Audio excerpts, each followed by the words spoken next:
Oh my god, man. As you said, that's the way to interrupt the fast castle. Here it right? You comes. just go in there. Here it comes. There I'm we go, gonna zoom right. for it. Here comes the gate. Start with my little intro. So on the left side of the map, I'll do some radio broadcasts for your audience. We have Nicov playing as the Mayans, and on the right side, we have a Meso War.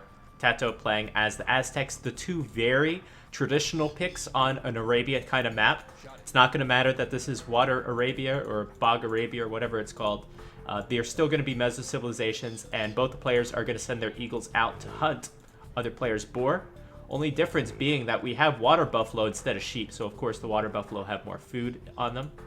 There are some goats around here too, though, which I'll have to count up the food afterwards. And of course the two elephants, elephant and a rhino, in fact. So we'll have to count up the food afterwards. Are you in?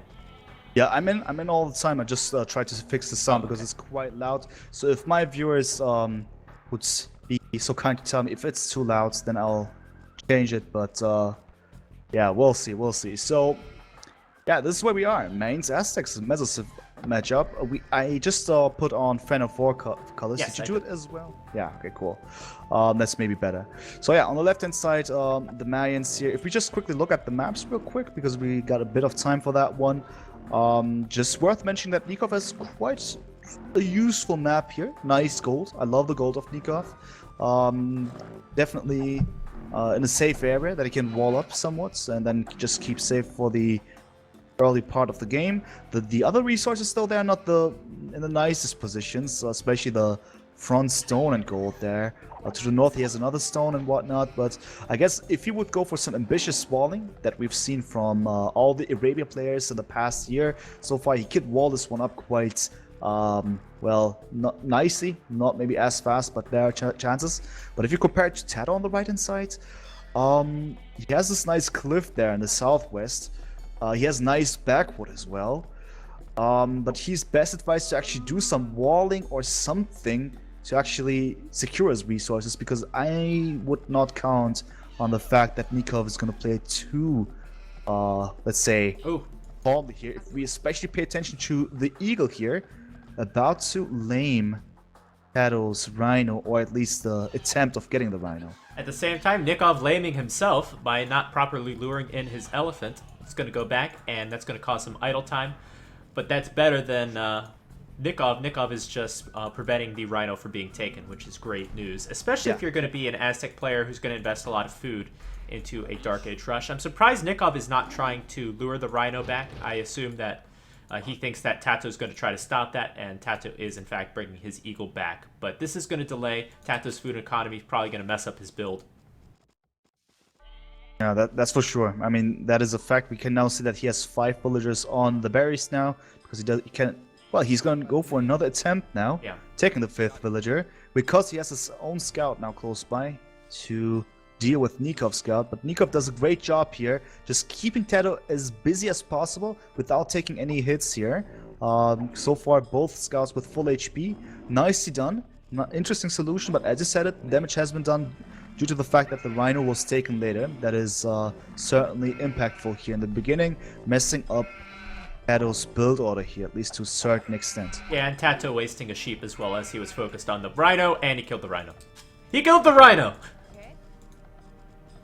Yep. What an opening from Nicov. I think we said at the beginning, Nicov is going to have to throw off TaToH a bit to gain an advantage in this matchup. I like, again, TaToH's versatility with these new maps and his thinking, since he's played a lot with expansions and new strategies, that kind of stuff. But look at this execution from Nicov, and that is just great. Really throwing TaToH off. Yeah, that's beautiful. I mean, the way he has actually dealt the first hits on TaToH's scout by going on that little elevation there in the north of TaToH's base was actually so nice that currently TaToH needs to be extremely careful not to lose his scout, because he certainly lost the scout war over here. Nicov now going for the next stage, whereas TaToH's getting loom right now, probably going to click up as well. And there we go. So the Mayans, of course, with a faster uptime with same villager numbers. Just look at that one. We now have a difference of roughly, what is that, 20 seconds, 25 seconds. That's going to be nice. If we look at what they're doing back at home, Nicov is preparing his men-at-arms. Currently the militia is in the making, and for TaToH, well, that is quite some late barracks here for TaToH. Asking myself what exactly it attempts to do. Is that going to be... He's sending 3 villagers on gold now. Yeah. That's just going to be archers from him, right? I don't know. I'm not sure if he could defend with just archers. I'm not sure if he's expecting the barracks. He's just seen it right now. But remember, TaToH's scout was distracted this whole time. Really good start for Nicov. Again, Aztecs, they like to be aggressive, and the Mayans do like to wall and go archers a bit. But Nicov is going to be aggressive with men-at-arms of his own, and he has a militia advantage. If he can idle some of these villagers, force them to repair, then that's going to mean that Nicov can snowball this and keep his military production high. Interesting things happening at the moment. TaToH's going for some quite late militia here. Interestingly, distracting Nicov successfully, if you just look at that. Not so sure if that's the right decision by Nicov to follow this single militia here. Where are you going, Nicov? If it's the biggest threat. Interesting. What Enough are you time doing? for TaToH. Yeah, it's strange, isn't it? What the heck is happening? Why is Nicov going back? Nicov might be thinking that there's a counterattack, but there isn't. Yeah, there isn't. He's actually being debated by a single militia here. He's expecting the 2 other militia to arrive somewhere, but Nikov's actually wrong with that assumption. And then Nikov's going to stone as well. I'm very confused at what's going on. Wow. I mean, it's not quite useful what Nicov does here. TaToH's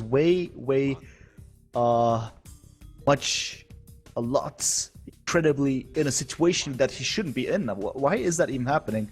Interesting decision by Nicov, giving TaToH good situation because he should be the one with the disadvantage. Therefore, everything quite fine. And now, as we see, TaToH is going for eagles here. Asking myself what he has up in his mind. Yeah, TaToH going for eagles, very unorthodox play. We of course have those men-at-arms from Nicov. Those are going to be super valuable against the eagles.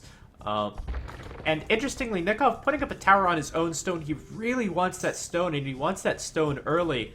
I think it's a little too early to go for that, and it's just such a defensive play from Nicov. I would have loved to see him pressure TaToH even more and be more aggressive, just like he was with the eagle in the opening game. And now it's kind of forfeited a little bit of an advantage. I think Nicov still has a better economy, still has the archers out, but it could have been much better. Could have been way better for sure. Probably just, as you said it, this tower is quite important because he wants that early stone income, that secured stone income, and he probably assumed that, yeah, TaToH with the Aztecs probably with a lot of potential to be extremely aggressive, so he was maybe overprotective with his resources, with his playstyle here. He could have been more confident in that concern, but interesting, Nicov going for some safe play and some incredibly early wheelbarrow for his standards, that's for sure. But yeah, it's good to see. Now this engagement over here, TaToH is now receiving some hits that he shouldn't have taken. Also with the villager over there, slightly questionable why he does that, but okay. Getting fletching as well. And also this army of TaToH in front of Nikov's base, but not really able to find a position, to find that spot to go squeeze in through and actually deal the damage. Yeah, Nikov's target's very easy. Nicov just wants to target the gold. That's all he's really thinking about. I was really worried for TaToH early in the game if he was going to lose his gold. That didn't happen. Now it looks like TaToH has enough army to defend, but TaToH's always got to be mindful of defending that gold and getting enough gold income. It's so far everything's going well. Market now in the making for TaToH. Interesting. He's going to have the archer range and the market and a blacksmith. Okay, why that market then? Does he want to balance out something? That not that he's in that kind of position. Fair enough. Interesting, really. Does he plan on selling stone? Anything like that? Looks surprising here to me. And Nicov final with the blacksmith. Quite late. He's probably attempting to get the fletching upgrade. There we go. TaToH with wheelbarrow and already a set of archers as well as skirmishes now. Just pressuring Nicov and keeping him inside of his base. Yeah, if you're Nicov, Nicov has better economy upgrades because he's been able to focus on that. It wasn't pressured. So I think Nicov has a slight advantage here as long as he's able to defend because his economy is going to be much better. But other than that, it looks like a pretty even game, especially as far as military count is concerned. Yeah. so far quite equal, but just the map control definitely in the hands of TaToH, at least potentially. Something to keep in mind here, Nicov taking his time, probably gonna go for a Castle Age without doing too much on the map, and gonna go for that castle. Question of course is going to be, is he gonna go for plumed archers, which he should, or does he just want to proceed with the archers, then crossbows? Because we've seen quite some crossbows, obsidian arrows activities here in this tournament. It might be, but I think it's going to be just more of a classical way, traditional man's gameplay with plumed archers. Well, Nicov has gone. I think it's pretty evident he's gone to stone too early because he's sold 200 stone off right now, and even TaToH's up to the next stage. So I think Nicov has the better economy, but just mismanaged it so much with the wrong resources that TaToH with the worse economy can go up faster. That's quite unfortunate because Nicov probably attempted to click up earlier because yeah, he's been way more defensive. But it just hasn't worked over here. With that one, TaToH is going to be in a position where he can continue pressuring, and Nicov is going to be in that position where he must remain defensively in a defensive position for a longer period of time. That might be not according to his plan, and you know, even more towers now in the making. Yeah, he just feels the pressure, tries to keep it as safe as possible, but we have to keep in mind he has the stone walls, quite nice, but he only has 1 gold, that 1 gold to the back of his base, which is super safe, but he must get out of his base at least at some point to get more resources when it comes to the mid-late game. Yeah, so Nicov is going to go for this castle. He's still mining stone heavily, whereas TaToH has chosen not to go for the castle, not mining stone at all. Nicov also going out with some of the archers, very heavy skirmisher build from TaToH. And that's working quite well against the mines right now. I'm wondering what Nicov is going to do to counter the skirmishers, because crossbows is just not going to do it. Yeah, that's it basically. Crossbows is not going to be the answer. Yeah, plumed archers. Okay, fair enough, fair enough. But even with that one, you have the skirmishers. Now elite skirmishers very soon. So even if you have the plumed archers, you need to avoid the contact, or at least have some kind of answer to that one. I wonder if he wants to go for Eagles himself as well. We'll check it out. For now, he's about to reach Castle Age. Now the question is where to drop that castle. I would love to see it somewhat to the east of his base to protect extra resources, but I think he's gonna drop it quite defensively inside of his base, probably where TaToH's army is at points, I would assume. Well, he's going to get the siege workshop on the left, which hopefully allows him... Ooh, he's going to lose some archers. Hopefully allows him to drop the castle where he wants it to. And, yeah. Oh, look at the tower at the north. Yeah, okay. That's quite unfortunate. The villagers, they need to be garrisoned right away. I mean, the castle position is quite nice and quite safe for the villagers as well, because he's probably not going to lose any of them, at least. That was good reaction by Nicov. That is such a risk from TaToH. TaToH taking a very risky play, and it pays off as that castle was, I hope, deleted. Yeah, it was deleted. So what a risky play, going in under that tower. He knows that Nicov doesn't have any army. He's only seen 1 archer range. This is what good scouting affords you. Wow. So he knows he could sit under that tower, and now he's going to try to prevent the castle. I think we might be seeing a good game as the skirmishers move in on the left side as well. Yeah. As you said, at least there's this 1 mangonel. The siege workshop was a really good decision, but now the problem is you have 1 mangonel and you have 2 armies. If you go for the left-hand side, the castle is going to be denied. If you go for the right-hand side, the army is going to wreck the villages, and it is early GG. What? Yeah, pretty crazy. Nicov with advantage early, but TaToH with just some clean plays. Just getting, defending his gold, then pushing out. Nicov with some mistakes in his economy, and with his aggression. He chose to be super defensive, maybe thought there was a counterattack when there wasn't, chose not to push pressure the gold, stuck on 1 archery range, which he had to defend heavily, whereas TaToH went up to 2 and outmassed an army. Of course, he chose the better army composition as well. Nicov going to stone too early, and just Nicov really messing up his economy quite a bit. And TaToH going to take a risk and win the game right there. You know, you rightfully say taking a risk over here. But you know, even if he lost his army, inside of his base he has 2 TCs already. That looks way more convenient than what we've seen from Nicov here. That's just insane. I mean, I wonder how the game would have gone if he just reacted slightly differently here. I mean, same plans, but different position of the castle right away.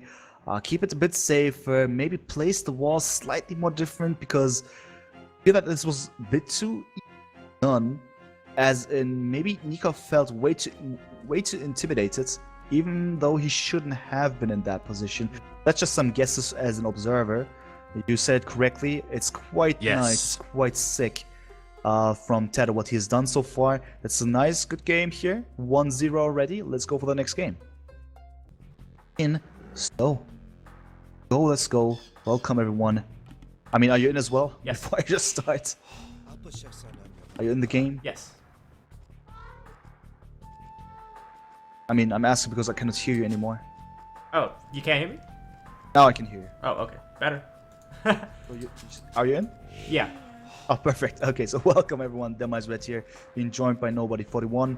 This is game number 2. We got Melee versus Malians on the map Mangrove Flood.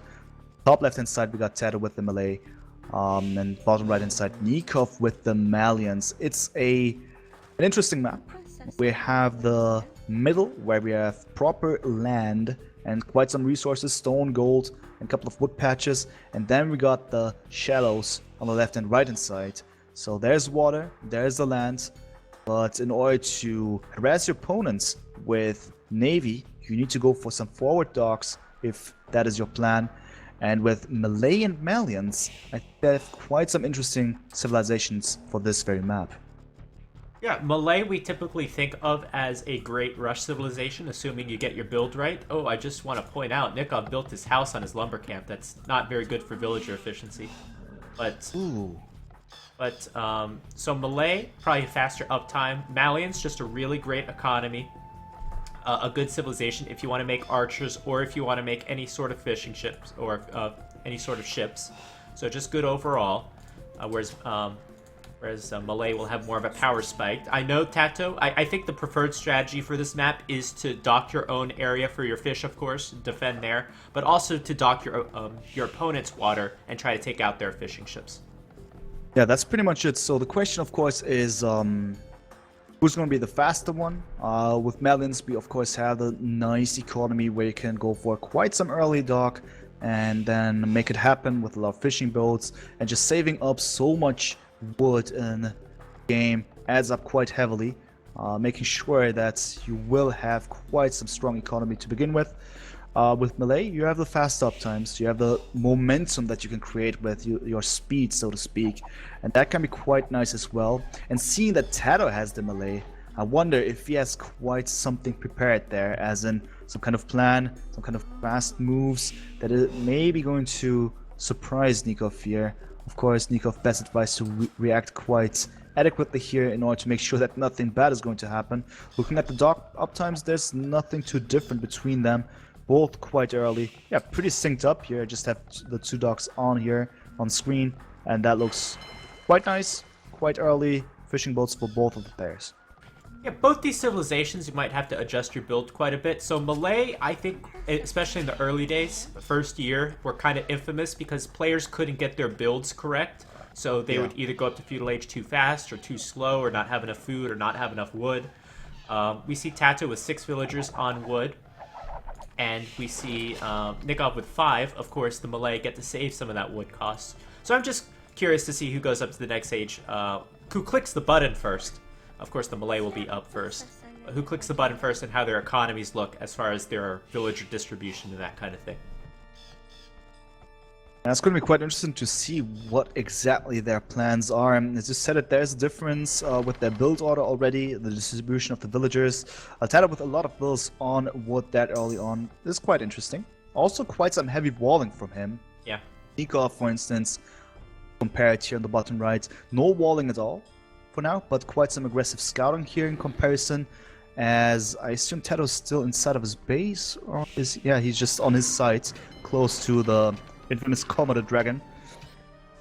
Yeah, this is an important moment actually. So the scouts are kind of going to meet. Nicov might see this villager from TaToH, which I assume is going to sneak a dock. Or no, he's just going to palisade wall over there. Okay, interesting. But that is a weak villager. Can be picked off by the scout.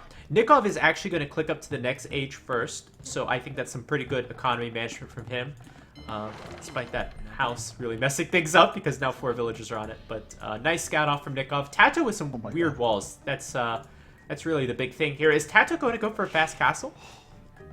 Most likely, I guess. Most likely. Otherwise, he wouldn't go for this kind of super ambitious walling. Because we have to keep in mind, currently 4 villagers are being idled, as in they're not contributing towards the well-being of the melee economy here. Just building walls. Well, I mean, that is some way to contribute by keeping the economy safe, but I certainly think that he won't be able to do some super efficient field age action here due to the fact that he's missing 4 villagers at this point. Now he's sending them back. Interestingly, he has quite some space inside of his area. That's a lot of space. But also he's dropping a second dock over here. Not entirely sure if he just wants to create more fishing boats here, and then later on just wants to make sure of the melee bonus here. Fair enough. Nicov is the first one to click up. Right now, he is in field age and he's on. Well, Nicov reacted very quickly with the 3 villagers, then decided 3 wasn't enough. He wanted 7. He's got a dock there. So this is typically how you defeat a fast castle, is you pressure with some towers, you take away critical resources. Your opponent, of course, can't defend themselves while they're in Dark Age. However, since TaToH is playing as a melee, I think that's pretty nice to defend, because if you see any aggression, you could just call a quick audible and say, I'm going to go up to the feudal age real quick. So that's a really nice defensive civilization. And there we go, TaToH's in the feudal age. TaToH doesn't have enough food for a fast castle, but he's changed his mind, which he can do as the melee real easy. Yeah, that's it. I mean, now I'm curious. And now the demo's coming out. Demos are great against villagers. Yeah, that's it. And for Nicov, we have the forward dock with fire ships. So it might be quite some surprise, because it could happen in a few seconds. Not early enough. Not early enough. TaToH still needs more time. Enough time for Nicov to probably adjust to what might happen very soon. Walling himself up now. But I'm curious if the demo raft is going to be successful, because, yeah, they're still there, close to the tower that they're building. Now counter tower by TaToH as well. Oh my god, man. As you said, that's the way to interrupt the fast castle. Here it comes. Right? Just go in there. Here it comes. I'm gonna zoom for it. Here comes a gate. Nice. It could kill through the gate though. Oh, he went through. He went through. Oh. What a break for Nicov.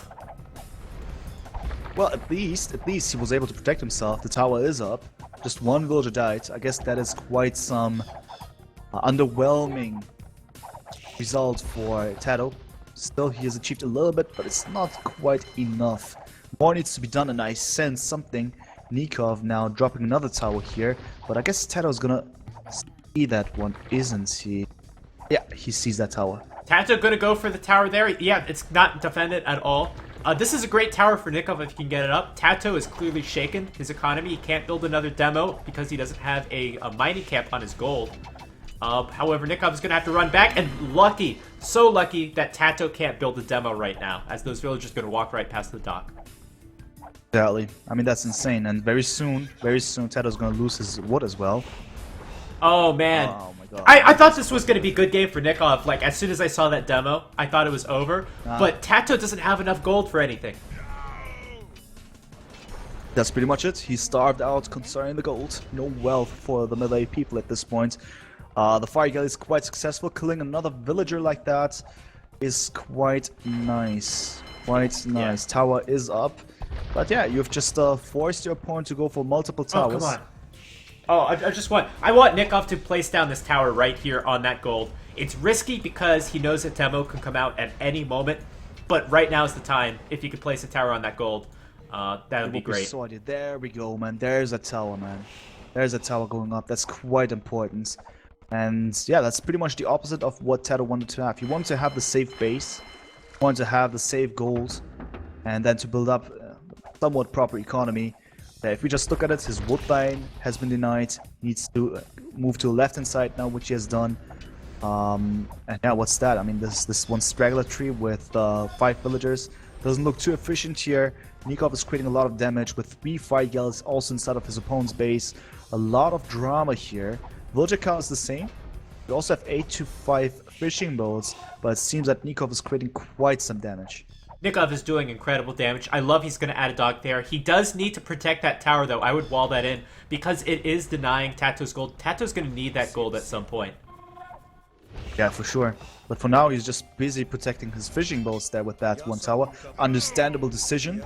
But now his safe space around his TC, that is, with those 3 towers of TaToH, quite limited. Quite limited. He needs to spread out and get back some resources. At least one other tower by Nicov maybe getting denied here with those spearmen. Misplay from Nicov. Nikov's losing a lot of HP on these villagers. Spearmen, of course, get an attack bonus versus ships, which we're seeing in action right now, and TaToH's well aware of that attack bonus and is doing some pretty good damage. Yeah. However, that's not going to be enough, and a demo's out. Another tower coming up. I guess it helps to secure the gold on the left and the wood on the left, so TaToH's going to have to run once again, and his economy is a mess. Complete mess. A complete mess. He's run to the right hand side. Now he's getting the gold outside of his base now. Quickly checking Nikov's POV over here, if he knows about that gold. He knows about its existence, but he hasn't scouted that villages are there at this point, at least. Some castle gates here over there. Quite nice decision, just to slow down the boats of Nicov, but due to the fact that he has this inside dock, Nicov that is, he has those fast demolition rafts, and he could deal a lot of damage with that one. So TaToH best advised to do something really fast, because this looks extremely... There's even a hole on the right hand side, man. Did you see this? Boats are inside. Yeah, what a crazy rush from Nicov. This was, I would say this was a very low probability of working out with the way that I think things were going to go as the melee and with the demo ships and that kind of thing. But this, I think, this was just perfect. And TaToH is going to try to rush down the tower on the left. I think he'll be able to get it, but I hope Nicov can make a demo right now, because that's what I want to see. I mean, killed so many villagers at this point. 2 more villagers, and so many villas idle in an awkward position. We just look at the numbers here: 32 villas for TaToH, 40 now for Nicov. Right, but look at the eco upgrade, so it's not as big as it seems. True as well. True as well. Nicov once again with quite the typical aftermath economy over here, but he has done the damage at least. And yeah, on top of this one, he has the Malians, so he has a lot of potential to improve his economy once again. He's going for Castle Age. If we look at the resources for TaToH, he's not there yet. He at least has the skull with the 3 villagers on, so he's going to be able to click up as well very soon, and it's quite fast due to the melee bonus. I guess the damage has been done, as Nicov might have a huge advantage very soon. I think it has, however, that tower... Oh, I wouldn't go for this if I was TaToH. TaToH's going to go for that tower. Anytime you see a dock right there, you could always think a demo's going to pop out, and Nicov is building a demo. That's going to be able to get some good shots on those villagers. TaToH really can't afford to lose anymore. Oh my Look at how many! Oh my god. Too many! How many is that? So That's many! 13 bills, man. Why so many? 10%, 5% for a demo raft. Here it comes! Oh my god, man. Oh, wow. Killing half of them. Oh. At least not all of them died. A lot of them have very low HP. It could have been worse, I guess, but... Well, it's about to be worse. Another one's coming out.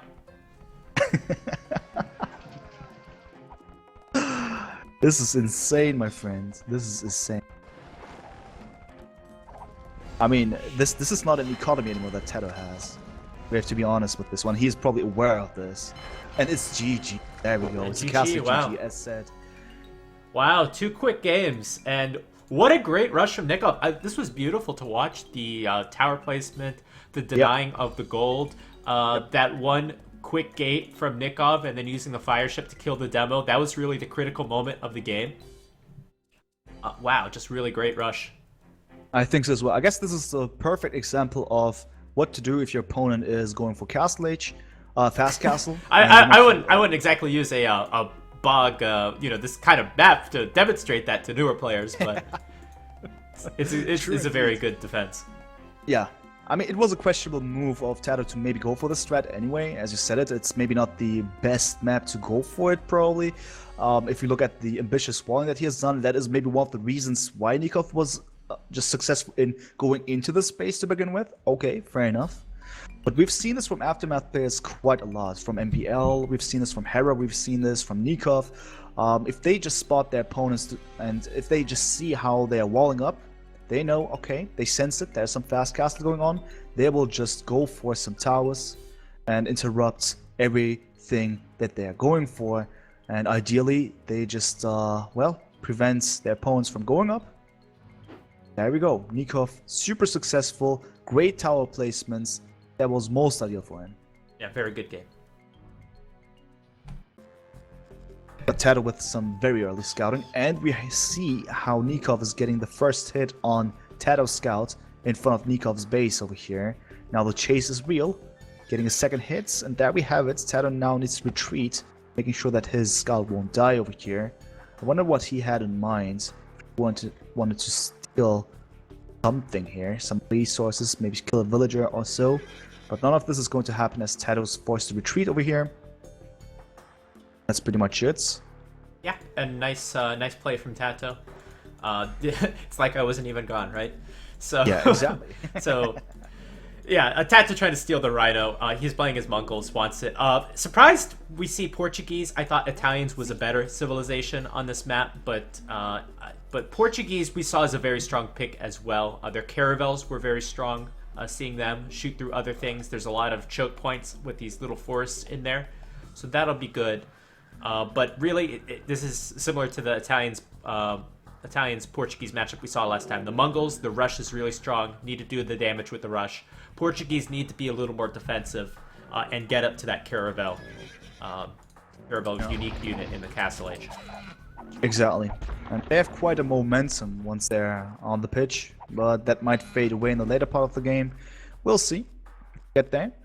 Just worth mentioning that Nikov's dock was up earlier. He is already producing a fishing boat, whereas TaToH is currently building his dock. So that is one slight difference between the two and their build order, let's say, and also their future economy potentially in the beginning. And that's pretty much it. I think TaToH is now just playing it a bit more calm, you would say. Still not the case. TaToH still with some aggressive scouting, at least attempting it. Go forward, and also very early fuel age as expected with the Mongols. Yeah, as expected with the Mongols. No fishing ships out for TaToH quite yet, even though he's clicked up the fuel age. That's very rare to see. Nicov with a little bit more food income with that fishing ship, but he's still going to be a little bit later. And TaToH's going to have a pretty good rush. He's going to have some pretty good time advantage. Yeah, that's it. Back at home, he has also quite some water buffaloes still. For Nicov, we cannot say the very same at this point. And yeah, TaToH therefore best advised to actually go for this kind of scouting that he does currently, because he needs to know where to go for. Bought some weak spots here, some villager-filled spots to get a couple of kills. Because that is why he wants to go up, that is why he wants to go for the scouts. Or unless, I mean, nah, he's definitely going to go for it now. The barracks is now in the making finally with 2 villagers. Yeah, he maybe struggled a tiny bit when it comes to the woods, but now everything is somewhat under control. Nicov is now clicking up as well, but there's quite some difference between their uptimes. Due to the fact that Nicov also has 3 villagers more, and obviously TaToH with the Mongols bonus. Yeah, very different from TaToH. So he went up so fast that he didn't have any fishing ships out, which means that he had to keep villagers on Buffalo, which you normally never do in a water map. You never keep taking your herdables. But basically TaToH, because of that very low wood, only is going to be able to make a few ships here, and also decided to go with a stable, which again is a lot of wood. So going to go with scouts and the fire ships. That's a very that's a kind of a risky play, because if you kill the if you kill the fishing ships, great. Then you have the scouts to do more damage afterwards. But if it also puts you at risk of losing water. Pretty much, TaToH has gone for his decision, and he has said, okay, I'll go for the late loom. I'll go for some super early scouts, and also, just FYI, TaToH has also been able to kill a villager here just half a minute ago. As he transitioned to field age, he was able to deal more damage and killed 1 villager successfully. Therefore, Nicov already interrupted early on, but at least he is, I believe, fully walled up now. Therefore, it doesn't make too much sense, you would say, to go for scouts now, because the palisades will prevent the scouts from entering at this point. That's the situation that he's in now. And actually, this is so unfortunate for TaToH. You'd think with a Mongol scout, he would have found his opponent's dock, but he hasn't. So TaToH, he was so late up to the feudal age that he couldn't even get a mining camp. He can't build a second fire ship. He can only build it right now. So it was really important that this first fire ship do the damage, and might be able to kill the scout, but it's not going to kill the fishing ships because TaToH hasn't found the dock. Fortunate for him, indeed, indeed. I wonder what Nicov is going to do now. He's walling himself up again. Creative gates. And the first game, yeah, creative games for sure. The gates are quite nice. Oh, look at that one, beautiful. Utilizing the wood line efficiently here. I think that's nicely done. The first game, walling himself up and playing the defensive game was not successful for Nicov, but that might change in this very game, as he at least has the advantage of being able to deal with the enemy scouts now, because they're not able to do any proper damage. That's one thing to keep in mind, and it seems that now the Navy thing, the aspect of Navy is going to be very important, as Nicov is superior with his numbers, but TaToH is going to answer with a more creative approach, going for a fire galley. He has a demolition raft, and he's even making a normal galley here. Well, both players are up to the 3 docks now. TaToH's rush didn't do any damage. He spent a lot of food on those scouts, which didn't do anything. So on even footing, the Portuguese are a better civilization. They have more HP on their galleys, which is a big advantage. True indeed. If compared, there currently is 10 HP difference, and it can add up quite nicely. TaToH best advised to actually engage once he has the proper amount of units here. He also has this one low HP fire galley. Maybe repair it. Back at home. Is that a tower that he's currently making? Yep, that is. True. And the scouts now chasing the fire galleys. TaToH was pushed back into his base, you would say, because, yeah, as you can see, there's a lot of Navy by Nicov, and now even his fishing boats are being destroyed. So going for this tower is very important to keep his resources safe that are close to the edge of TaToH's base here. I wonder how he's gonna push back here, because trading on water against Portuguese with their bonuses in this case is not the most ideal situation. Yeah, Nicov getting a lot of free shots on the scouts as well, weakening them up. Nicov finding the fishing ships of TaToH, while Nicov is still able to fish from there. Nikov's economy is a little bit of a mess again. How many times am I going to say this matchup? But he's got tons on gold and still no eco upgrades. Going to get double bid X now. At least. Yeah, that is indeed something that is going to slow him down, but he has chosen to go for quite some Navy units here. If we just look at the numbers, 5 fire galleys, 2 normal galleys, and 2 more galleys in the making. It's interesting that they go for galleys now, that early in the game. Interesting approach. Of course, with that one, you need to make sure to mass them up adequately, then you can engage. There we see it now. TaToH's now going for some aggressive response, going in front of Nikov's base once again. Trying to make sure that Nicov is not going to be in a position to pressure TaToH any further on. And it seems to work, because Nikov's Navy in front of TaToH's base moving back now, because they need to deal with the issue in front of Nikov's base. I'd just like to touch on, again, just this matchup. I think maybe this is a trend in Nikov's playstyle. His economy management, his macros, not always the best. He still has 2 villagers idle where he built those gates earlier on in the game. That's like being 2 villagers down. Wow, I just realized, you're right. I mean, we've seen those gates going up when? 5 minutes ago or so? You're right, that is quite something. Not good. Not good at all. I mean, that can add up at some point. It adds up hugely. That's hundreds of resources that those villagers are not collecting. Not so ideal. Let's see about this engagement that we have now in the middle of the map. A lot of fishing, not, but army units, military units. And seems to be somewhat of a stalemate here. They're moving back into their bases now, probably going to go for some repairs. I'm not so sure if Nikov's actually in a position to do that. He has quite some full HP units, should go to the front again, or at least do something here. Therefore he's moving forward once again, so is TaToH, but they're not going to meet up again. TaToH now going to the right hand side, Nicov to the left hand side. I like that TaToH has a very balanced army composition. He has a few demos in there. Nicov doesn't have any demos in his composition. Just going to rely on those galleys to take out the demos of TaToH. But I think it's always good to have one of them, because demos can counter demos in their own. They can blow up other opponents' demos pretty well. Yeah, so true. Having one can blow up 4. Yeah, I mean, it's interesting. Probably Nicov thinks that he can just deal with this situation just with both galleys and fire galleys. If he just pays attention, speaking of which, This hole on the left-hand side of TaToH's base, was that intentional? Well, now the galleys are in, but they're not able to go forward due to the stone walls of TaToH out of his base. Okay, on the right-hand side though, it looks more serious. On the right-hand side of Nicov's base, that is.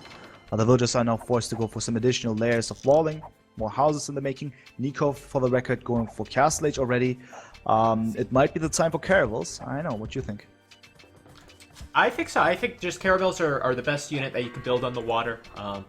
I think that that would be a very good option. Once again, Nicov unintentionally having the better economy. He's doing everything he can to have a worse economy, but just having spent less resources on scouts and not going up to the next age as quickly as TaToH has done, leaving him with a surplus of food, and now Nicov going to go to Castle Age. I don't like the wheelbarrow upgrade from TaToH. I think he needs to go to the next age now. Obviously, he's got a lot of farms, so that'll help those. And probably he said he probably is thinking that picking up with wheelbarrow might add up at some point. But yeah, as we can see now, Nicov is going to have a huge time advantage, and it might be the time for the caravels to dominate the water. That might very well be, but we have a really important engagement that Nicov shouldn't be taking, in my opinion, because he's going to be up very soon. With upgraded units, he will win this fight for sure. TaToH was able to just, I guess, get rid of 1 or 2 boats here. That is at least something. And there we go, War Galley. And I wonder if we're going to see something else very soon in the making. There we go, caravels are now being made. Awesome. So TaToH going to run straight into the army of Nicov. It's not upgraded yet, but TaToH's going to get out of there, or he's going to engage. Looks like he's going to engage. He is engaging. Not so sure if that is a good decision, because Nicov intentionally goes for this fight because he knows if he just debates TaToH into this fight, he will have the advantage very soon. There we go now. Both fire ships and war galleys now. And yeah, TaToH needs to retreat very soon. TaToH does not want to lose all of his army. He's already even in army. He can't afford to get any further behind. He has a tower on his stone and gold to try to keep it safe. There's not a lot of gold on there. So, and his docks are going to be split up as well. This is a very big problem for TaToH. TaToH building a few towers across his map. I mean, he needs those towers because he knows that he's going to be under pressure very, very soon. Some reasons for Nicov to back off at this point. We'll see how this is going to go, because I assume that Nicov will not feel too intimidated, as he has the advantage now on the side, going for ballistics as well. There we go, now on the right hand side. Seeing how it develops. Nicov best advised to find a spot to actually build up more pressure, to actually punish TaToH for not having clicked up as early. TaToH is going to be in the next stage very soon as well, but the caravels are on the pitch. Might be the time that TaToH needs to find a proper idea here to get this kind of thing going up, deal with the caravels. And going back, I have to go back to the wheelbarrow upgrade. So the wheelbarrow upgrade mostly affects your food economy, and TaToH delayed going up to the next stage because he got the wheelbarrow upgrade, and now he's got 600 food, which he just had to sell because there's no reason for him to have 600 food right now. He needs gold. Oh my god, man. I mean, he at least got some gold from it, but no, I understand what you mean. That's interesting, but very good observation. There we see that it was maybe not the most useful thing to happen, but yeah, he still has the superior upgrades. That's at least something. Also Bolsaw here, but besides that, everything's going according to the plan of Nicov, I assume. He's having more navy units, definitely. 7 caravels now, 3 more in the making. Also now demolition ships. It seems that the diversity of navy units now in favor for Nicov. Yeah, this is a really good situation. Really good situation for Nicov. He's got the ideal unit. The caravels, of course, can shoot through boats. I don't think they do as much damage, but they definitely do some good damage when shooting through other boats. It's really going to work well with these choke points caused by all these trees. Yeah, true indeed. That will be quite a tough thing to deal with for TaToH. I just realized that there is a storm going on here. I might increase the volume now, because otherwise I will not be able to hear you. Oh, you sound good for my end. Alright, that's good, that's good. Do let me know if you hear some thunders or me flying away or something. That might happen at some point, but you know. But still, we have a huge engagement now all of a sudden that TaToH should not be taking, I guess, but he has no other chance. Therefore, he must deal with it right now. Yeah, those caravels just doing massive damage and obliterating the army of TaToH. Yeah, that's insane, but I guess he had no other chance, right? I mean, it would have been his villagers or his navy. There we go now. You know Nicov is feeling really good after a fight when he decides, okay, it's time to get Bosa. Yeah. The only reason he'd get that is if he knew he already won the game, because otherwise he wouldn't get it. True. And TaToH's attempt now, what does it do with those remaining war galleys? He wants to go for some counter pressure. Oh, no, it's actually just retreat. Just going to the corner of the map. Unfortunate. No map control for TaToH. And also something worth mentioning over here. Nicov at this point has more villagers and he is adding more TCs. He's adding the third one now. He has a second one inside of his base already. And for TaToH, oh, he at least has a second TC stuff as well. But it seems to be better for Nicov. And together with Bolsol, I see quite some prosperous times for Nicov and his economy here. Looking really good. No water control for TaToH. That is going to be quite hurtful and difficult to get out of the situation. It's very difficult to get out of the situation.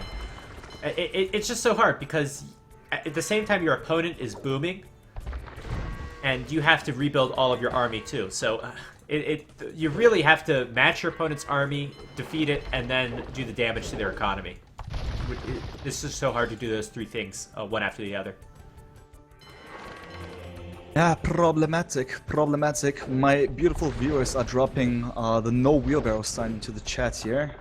It's quite real here currently what's happening. Still no wheelbarrow, fine. That is the very situation, but still Nicov having a really good time regardless. Doing it really nicely here.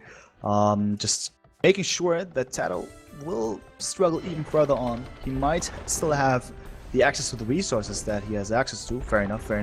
But what is he going to do with that? How is he going to get out of the situation? How is he going to present anything useful? Of course, what he tries to do at this point is mass up some fire ships and then get out again. But he needs to deal with casual 30 navy units of Nicov. He has only 6 on the pitch. Well, this might be the last resort. So TaToH not having to, obviously he's still got those wheelbarrow farms working. He's reseeded all of them. Hasn't had to spend a lot of food on making new villagers because he hasn't built that many. So he's got a lot of resources to go to the Imperial Age. Last week when we saw the Italians versus Portuguese matchup, fast fire ships just obliterate anything that's on the field with these kinds of balance changes. So if TaToH can get the fast fire ship, might be able to defeat Nikov's navy. That's it. It doesn't look too healthy what is happening on the right hand side of TaToH's pitch, TaToH's base here. What? Respect, man. It's not good, man. It's really unfortunate, to say the least. So yeah, I wonder how. What TaToH's actually going to do. I sense a GG going up very soon, within the next 30 seconds. I don't know how you feel about this. I would, if I could see what I'm seeing right now, I would say no, because Nicov has 0 food in the bank, and TaToH can click up. So I would at least wait for that. At least wait for it, try to make it happen. But, you know, what you want to do, I see Try walling in the galleys. True as well. Actually, look at this fight. That's a lot of fire ships. That's oh, shoot. Position. He needs to retreat to the left-hand side. Oh, yeah, but he's going into a choke point. Yeah, that's it. He will be able to deal with it. Not the best fight. Not the best the fight, worst, though. enough. Yeah, now you're right. I mean, with those two events, Imperial Age and somewhat okay-ish fight for TaToH, he might continue. With 16 villages on stone, by the way, he will probably go for that castle.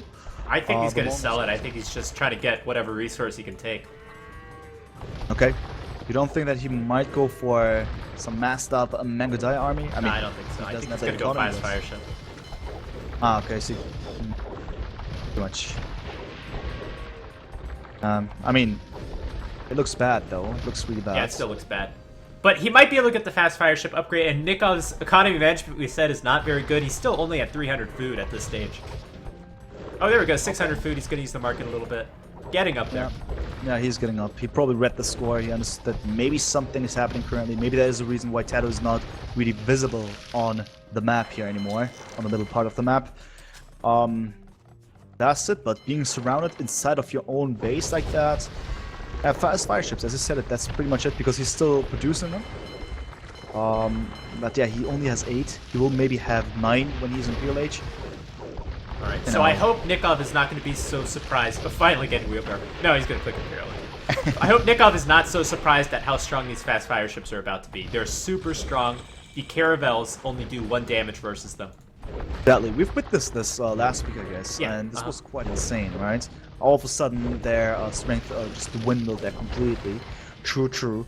But I guess with those numbers, 24 Caravels vs 9 fire ships, fast fire ships, and also now finally, that's quite something important in my opinion, towers by Nicov, which is important, you know. There's some kind of positions for Nicov being created where he can retreat and have additional help due to towers and castles. It might be still somewhat impossible here, due to the fact that TaToH most likely will not be able to mass up as much as he wants to. Be fast fire ships being queued up, but I'm not so sure if that's going to be... Alright, I think TaToH can probably clean up the Caravels on the bottom, but after that, Nicov will be the PLH and should be able to handle the fast fires. Yeah, I think so as well.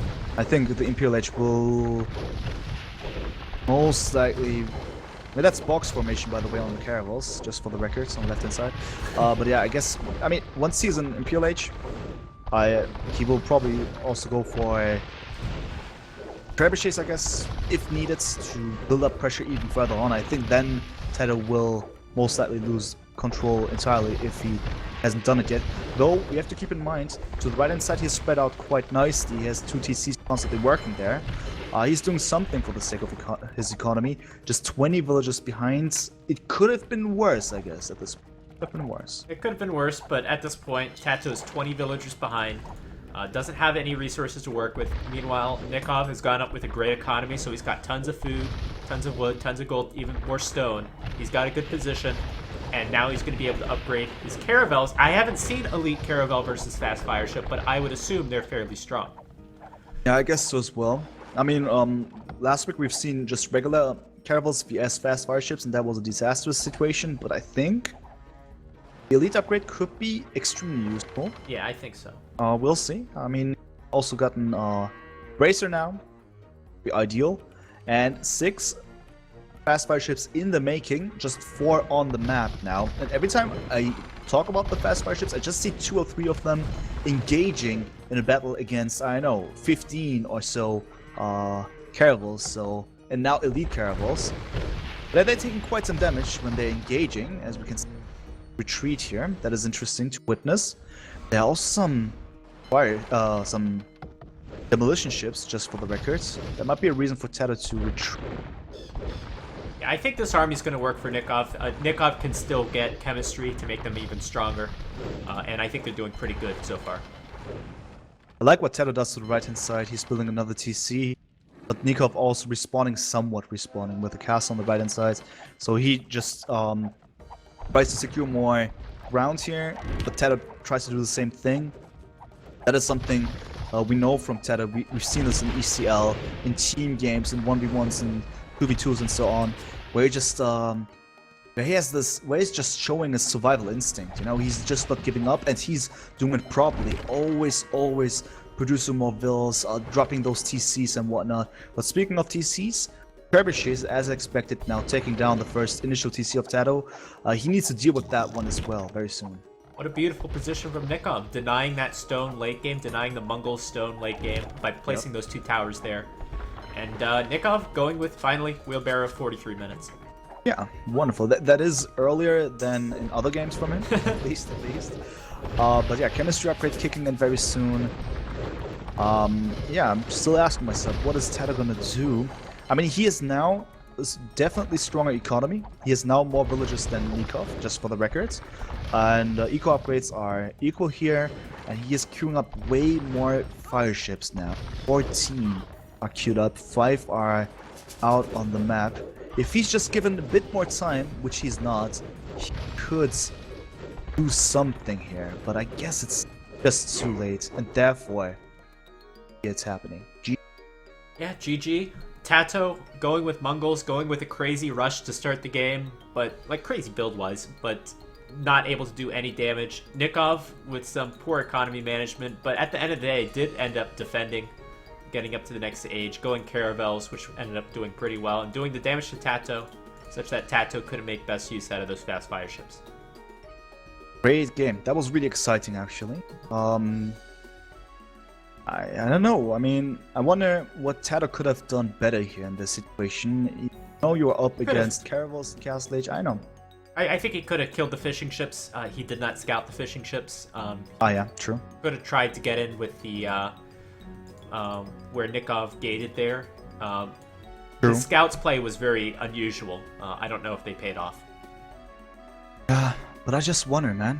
I mean, I understand why they always choose scouts, and they can be extremely successful on this map, but every time your opponent is given some opportunity to wall up just in time, I mean, that's also quite risky to go for scouts to begin with. You know, if your opponent has the scouts up, you're done. Your early game is GG then. I mean, unless you can, or you combine it with some, I don't know, demolition raft, and then you create a hole, you squeeze in through, and I don't know, man. It's I mean, if there's a civilization to go for scouts on this map, it's the Mongols.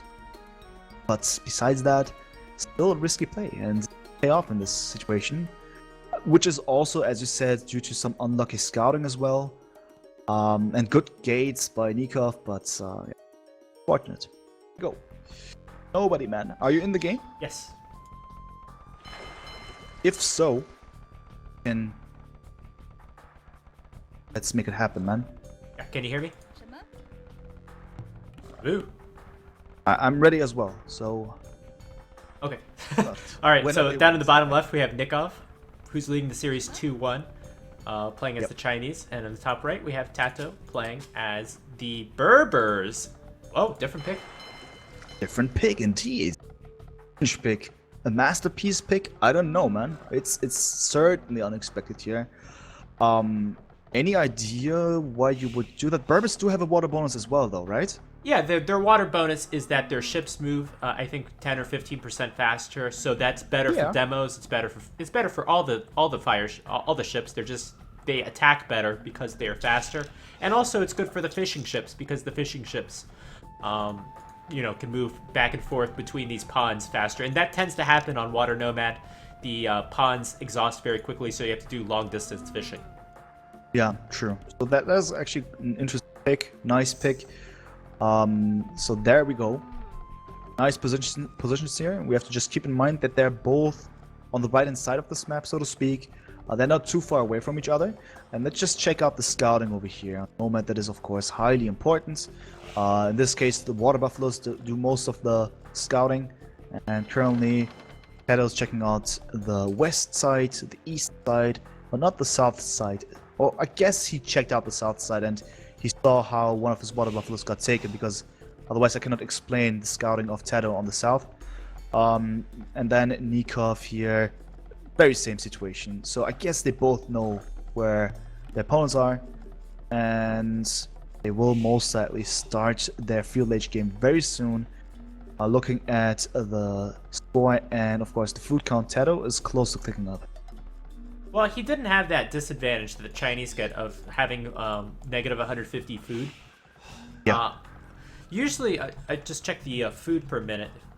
The food per minute is relatively comparable, which normally the Chinese would be ahead in that. But I think that this bonus there might be something to this bonus. I'm not sure. What do you mean exactly now? Which bonus? The faster fishing ships. But either way, TaToH's going to click up to the next stage faster. Yeah, that's it. So he's clicking up first, dropping a second dock as well. So that seems like a more aggressive approach. He's also going on gold, I strongly assume. There we go. Nice position, both stone and gold. Okay.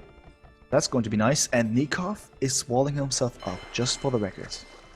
Yeah, nice base that he has built with that. I think he realizes he's going to be slow up to the next stage. Normally, on Nomad, Chinese are so strong because their economy is very strong early because they get extra villagers to start the game. But one thing that might be more important on a water-type Nomad map might be the rush. So if TaToH can get up to the next stage faster, even if it's with a worse economy, it might be worth it. Since the Chinese, of course, have that food disadvantage in the early game. Yeah, I would definitely agree with that one. The aggression might be in favor here rather than the economical defensive approach, so to speak. But the walls are up now. Most of them are completely built. One little gap that we have in front of Nicov's area. That's it. I see fire ships in the making now. No demo rafts or anything like that, at least for now. And that's it. So 3 docks for TaToH and also normal galley in the making. Interesting approach. So Nicov takes his time. Villager count, for the record, TaToH just with 15 villagers, 8 fishing boats. Now going for some aggressive. Well, normal galley is very weird, but I think that TaToH, he can't see his opponent yet. Hasn't seen anything of his opponent, but can infer that his opponent is somewhere in the corner of the map, so a normal galley might be best at shooting over walls. Yeah, true as well. It could be quite harassing, but for Nicov, he has the advantage that he has this safe woodline inside of his base. So that will be hard for galleys to reach, of course, in the beginning. But later on, that might be quite problematic for Nicov, actually, because of those woodlines. Because after he's done with that one, the initial one, he needs to spread out to the right or to the left. And that can be awkward. And now we see the fire galleys going forward. And this one villager, by the way, dropping an outpost. He was on stone there for a second, but then moved away. But he still picked up a bit of stone, for the record. TaToH has extra stone on the bank. Maybe he plans to go for towers. It could be. Just one efficient tower would be ideal, but we'll see. For now, TaToH's realizing that his opponent is well done. Well, Nikov's uptime was so late and his economy was so strong that he can pull off a fast castle. Yep. However, he is in a corner, and towers and ranged units in general are so good when your opponent is in a corner. Yeah, pretty much. I mean, as you said, it's in this very situation, you are already pushed into the corner. You start in the corner, and yeah, you can be surrounded really easily. Even if he has the nice income right now, and if he has the nice uptime, once he's done with the resources inside of his base, he will be surrounded with towers until then. But maybe he has something prepared. Maybe he will deal with it.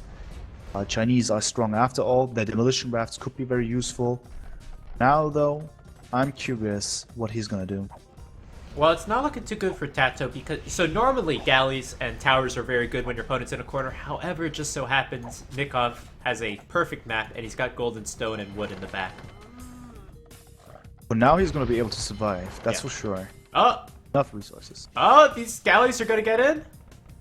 There's one piece. Oh, there you go. It's going to be built. For now, it's fine, but it's not perfect. I guess the ships are going to be able to push in through after some time, so it's actually smart of Nicov and very much needed to actually get those walls up even further on to buy himself more time. He has already built this tower to the north of his TC. Now he requires one on the east side, actually.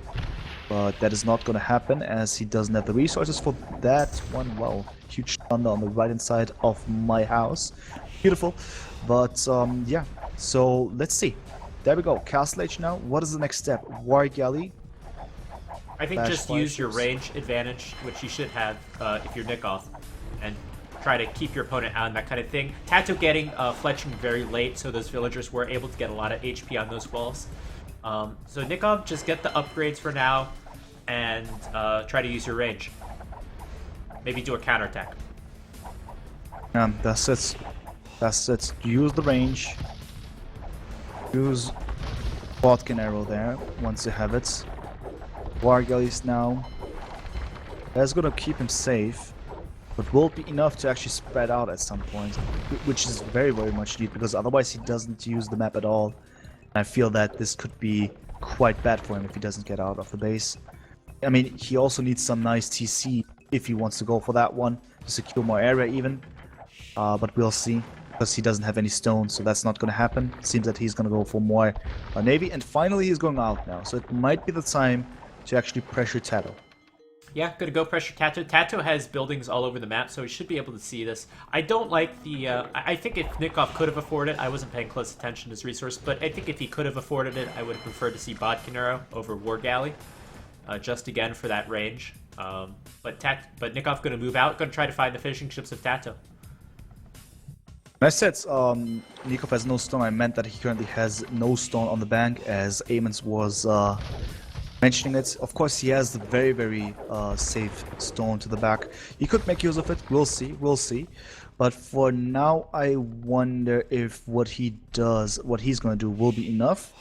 Nicov now inside of TaToH's base with 3 war galleys. Gonna try to find some vulnerable villagers here and there. There are spots for that one, certainly. But TaToH best advice to actually get a tower up, which he does now. Bit late. It might be that Nicov will be able to deny it even. We'll see. He's not going there. Instead, he just focuses on this one villager. And TaToH now going for Castle Age, by the way. Yeah, Nicov finding a few villagers here and there. You always want to be aggressive on Water Nomad. You can do such great damage ships against villagers. TaToH's done a really good defense so far with his galleys. But even then, Nikov's still killing 2 villagers. So it's such an advantage for Nicov to be in a corner with some walls up. Yeah, true. For now, that is indeed the case, but 2 villagers down, and now nothing's possible anymore due to the fact that there are a lot of galleys here, and they move really close by, you know? Due to the fact that they can just move that much faster, they're actually ignoring the fact that there might be an advantage when it comes to the range. And that is actually quite nice by TaToH. Yeah, it's great. That's a great advantage. I think normal galleys in general move a little bit faster than war galleys, so just having that extra speed helps that much more. Ah, I didn't know. It's very slight. It's very slight. Or it's either that or the war galley's a little more bulky. But it seems like the regular galley's easier to micro. I think it's more bulky. Interesting. So there we go. TaToH's gonna reach Castle Age very soon, and then I wonder if Nicov has done enough to actually be in a situation where everything is somewhat equal. If we just compare the facts now, obviously Nicov now with villager leads, and that's that single TC setup for now, and that is it. I just wonder what TaToH's gonna do now. Probably just more aggression from him as well. Probably gonna go for the War Galley upgrade. That's it. Accidentally clicked on Forging, but we'll go for Bodkinero now, which is something that Nicov doesn't have yet. Well, considering the situation, I think this is the best that TaToH could have made out with it. He's traded army for a few villagers, and as long as he takes a good engagement here, TaToH should be at an army advantage. Yeah, that's quite nice. It's currently 11 Navy units for TaToH, 8 for Nicov, but more is in the making. Interestingly, TaToH engages, and there we go, the upgrade now is for real in this case. Getting quite some nice shots. Nicov is losing quite some HP on his boats. Now, once again, he's inside of his corner, his base in the corner. Wonder what he's going to do to actually get out of this situation. I mean, that's a very good question. Yeah. What is he going to do? He's got more villagers. He needs to invest into army. I would hate to see him at a town center right now. He needs to add as much army as possible. He can't stay in this corner. Yeah. He needs to mess up the army, that's for sure. But there we go. He shows quite some confidence here, spreading out once again. And that's the reason why TaToH is retreating at this point. Look at the HP. Seems that quite equal. Nicov even has more HP on his bolts in comparison on average. Looking quite good. TaToH going for University. We'll see some ballistics very soon as well. Another dock being added by TaToH as well, so he wants to also engage with more outputs, more military. No one's gonna go for additional TCs yet, it seems. Super even game, but I think this could go downhill in a hurry for Nicov, much faster than it could go downhill for TaToH. Because Nicov, of course, needs to be able to bust out of his base. Nicov now getting Bosa. It's very important that these players manage their economies properly and invest as much as possible into army, and that's what TaToH is doing with the early ballistics. Yeah, indeed, that's actually quite nice. Something that Nicov doesn't have yet. He doesn't even have the university. I wonder if that is a good decision here. Well, Just I not think go he's for it. just lacking the resources. So, for example, he's got 283 gold. If that was 283 wood, he would have the university up by now. I guess so. I guess so. There we go. You've just called it. University's finally in the making now. So he's gonna try to go for it as well, but for now, TaToH has a This is clear a bad advantage. fight. This is a bad fight for Nicov. Yeah, he should I be think. taking this one. It's close. It's really even. But he has the fire galley as well. Fire ship, that is. TaToH. That is slightly a pain. The ballistics is the difference. Just Nicov, especially with that speed. That speed makes it easier for the ships to be able to dodge, and it's perfect. That's really nice. It's really, really nice. We're finally getting ballistics. Let's see if that's going to be too late. But now the numbers are still equal. Even output rates better for Nicov, interestingly. He's currently queuing up 3 to 5 galleys now. In the making for TaToH as well. Still equal, but as you said it might go downhill way faster for Nicov, as he doesn't have any map control. On purpose, that is. I mean, he's now just turtling up here, but producing more and more war galleys. That is really important.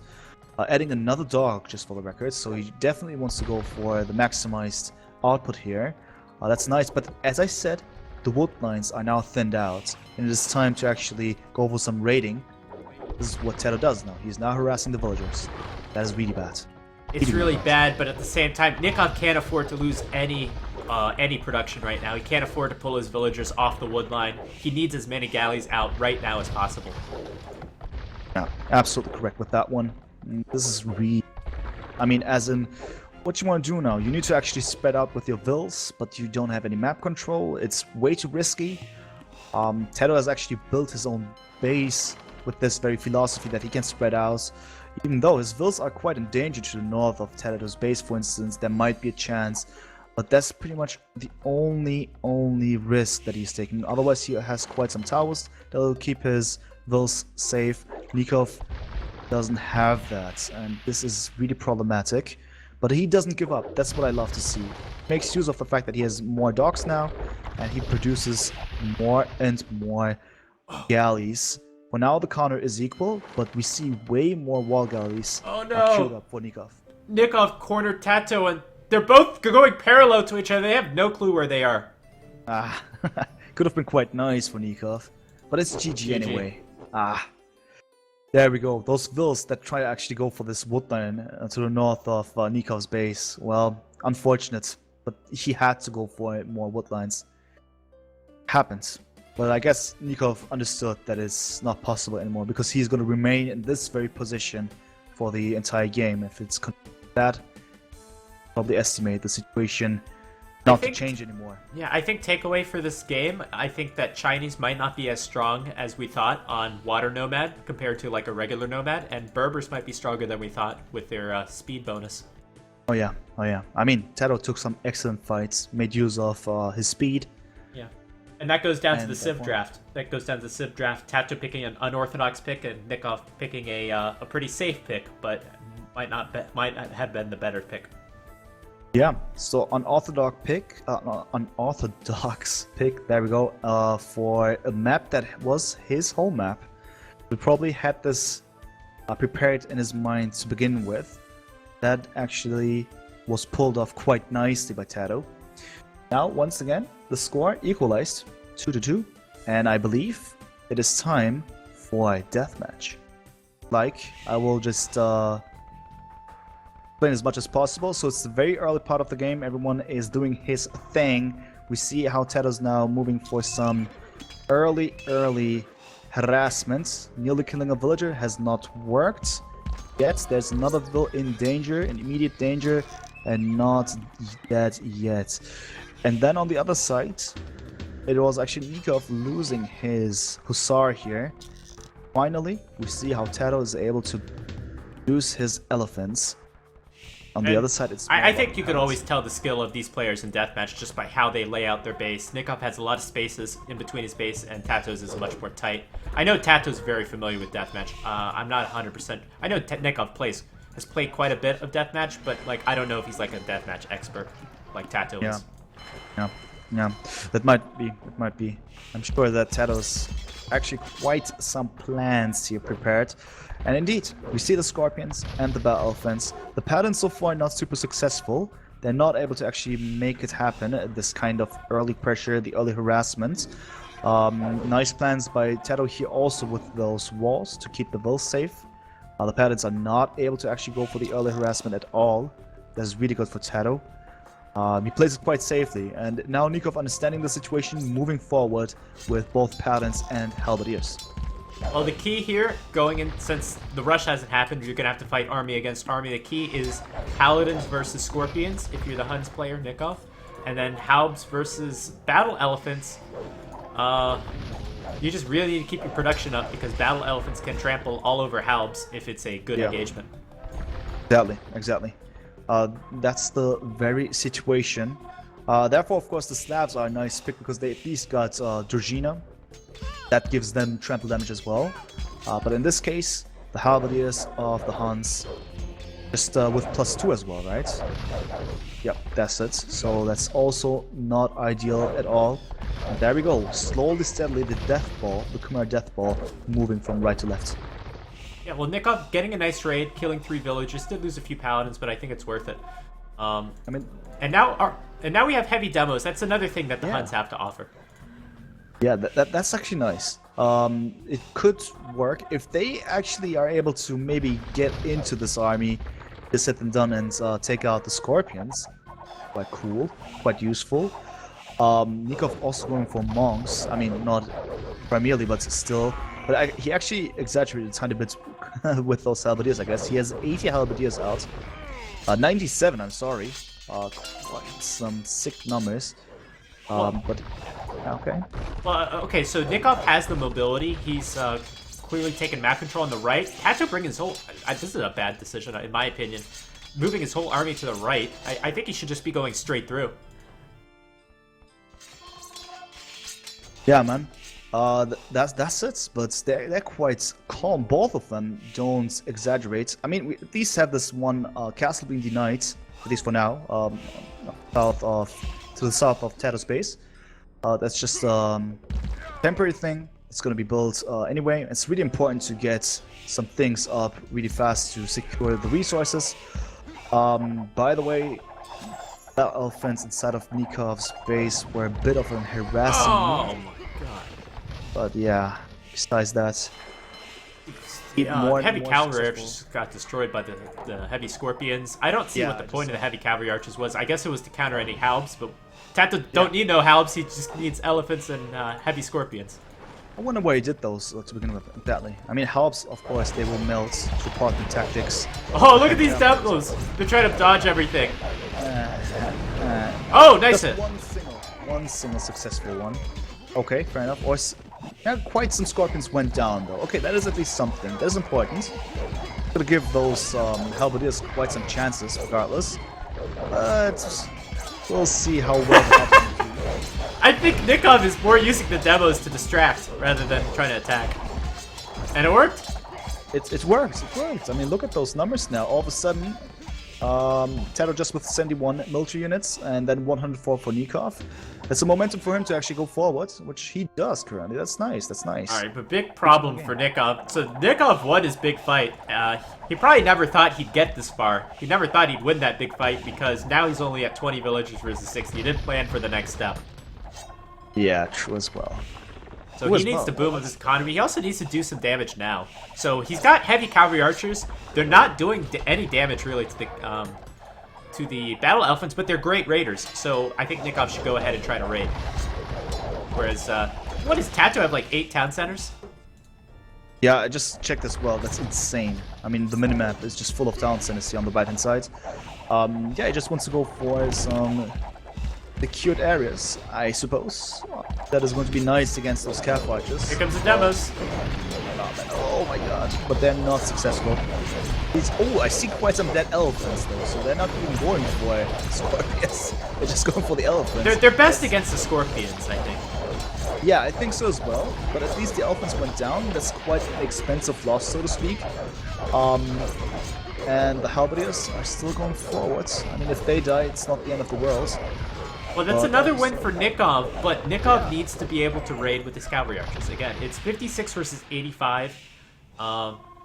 This is a good combo for Nicov. The heavy demos are really adding quite a bit. They do some okay damage against the battle elephants, but I really like how they work against the scorpions, or distract from the scorpions. Scorpions, of course, don't have ballistics. Yeah, agreed. So I think what's also important that one of the players drops a castle into the middle of the map, because it's also about slow progression here. That might be quite useful to make sure that the battle is being moved in a kind of way that you would like to have it. To the right hand side for Nicov, for instance, if he just secures the middle. TaToH is more concerned about the north at this point, securing more and more gold for the future. That's also quite some smart thing.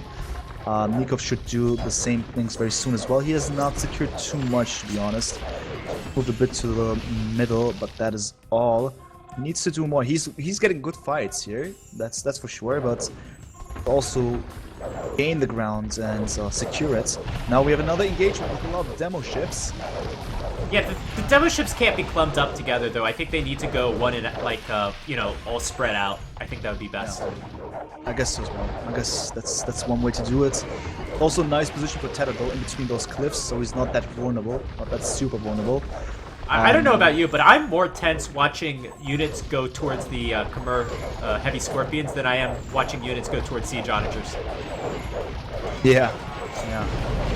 Pretty much. I mean, looking quite interesting here. Definitely super interesting how everything's developing. The Scorpions are doing quite some work. That's the reason why TaToH is still up there in the middle. And it seems that they just take care of the demolition ships before they actually reach the Scorpions. The reason for Nicov to retreat is slightly.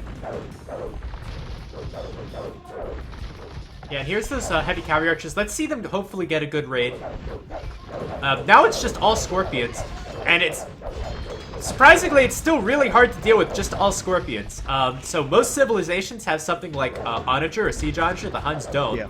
They do have Ram, though, and Ram might be able to tank the Scorpion fire. Yeah, if you have quite some siege rams on your side as well, it will definitely be super useful.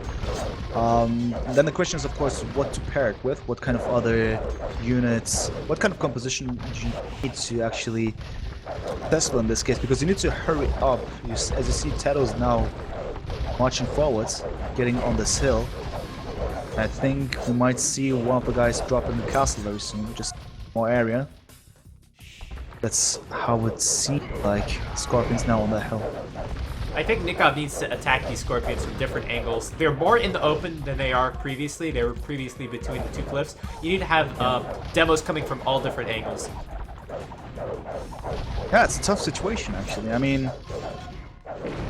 oh my god, man. Oh, come on, man. Those demo ships could have done some damage, but now they're retreating once again. There was a spot there. They could have just attacked from the north, but nope, not gonna happen. And now we just have a few rams on the hill. They could have been so much more useful, but I think now it's a bit of an awkward situation for Nicov. Oh, the demos are getting stuck. Yeah. Okay. Now they're doing some damage on the hill, but it's not enough. Not enough. TaToH's still on the hill. Gonna secure that area. But I'm not so sure if Nikov's just gonna give up here, because they still have a lot of resource income. Part of it is there's an attack advantage with the Scorpions now as well. Very true. Yeah, let's see. And Nicov making use of something I completely forgot about. I forgot the Huns can build Tarkans from their stables. I'm surprised we haven't seen any Tarkans. True as well. Quite tanky units. But not gonna be utilized. I mean, no Paladins, no Tarkans, just demo ships, a couple of Rams, and the heavy cap archers. That is all this. It's more about the HCA and a bit of the Halberdiers. Well, TaToH's got a pretty big death ball. He doesn't have... he only has 3 Rams, but that's going to be doing some damage. Yeah, Nicov just needs a good fight. These Scorpions are all bunched up. Let's see how the demos do. Oh! Oh, wow! Oh, yes. Really good. Oh, yes, that's some damage. Yeah. Loving it. But what now? What now? I mean, what's the next come-up plan with that one? Because for now, we didn't see too much. We also didn't see any of this very much needed heavy cav archer raid, at least at this point. Because the situation is still not solved entirely. The elephants now in the south taking down the castles, and that's where quite some economy of Nicov is hit. Yeah, I don't understand why there's so many heavy cavalry archers here. I think Paladin or more demos or siege ram or anything other than heavy cavalry archers might be a better use of gold. Yeah, that's tough, man. What now? I think it might be a little bit too late for Nicov. Nicov needs to, I guess at this point, hope he gets some mega demo shots, and that's it. Now, but even then, I mean, we saw some good demo shots. I saw some decent ones, yeah, but not great. Yeah, true as well. I mean, more perfect, but maybe now. I mean, a lot of elephants are going down. It's not underestimate, but still, it doesn't kill TaToH's push entirely. I think the problem here is you're trading food against gold when you're doing demos against elephants, and, which is fine early game, but late game, where TaToH has the food, I don't think it makes much sense. Because, yeah, we now see Tarkans, 3 Tarkans in the north of TaToH's base, but that is all about it. Yeah, I guess this might be over very soon, because Nicov is not given any time to actually go for the proper raid here. That is going to be bad, because he's losing more than he's winning. Not good at all.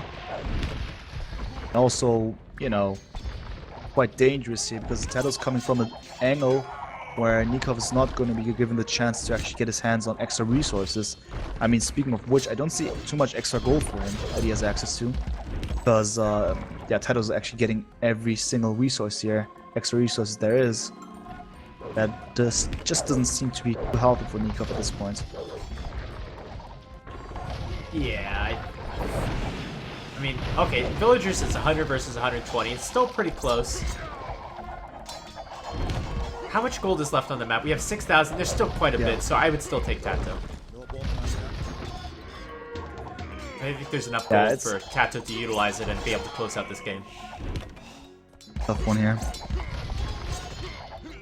It's really tough. What to do now? There's some gold left, indeed, but TaToH's making use of everything here. Just check something. And background, 3 relics for Nicov for the record, 2 for TaToH. And yeah, elephants coming from the north, and yeah, just the push from the beginning on from TaToH. The east, siege workshops producing rams and scorpions. Now some more halberdiers by TaToH, interestingly.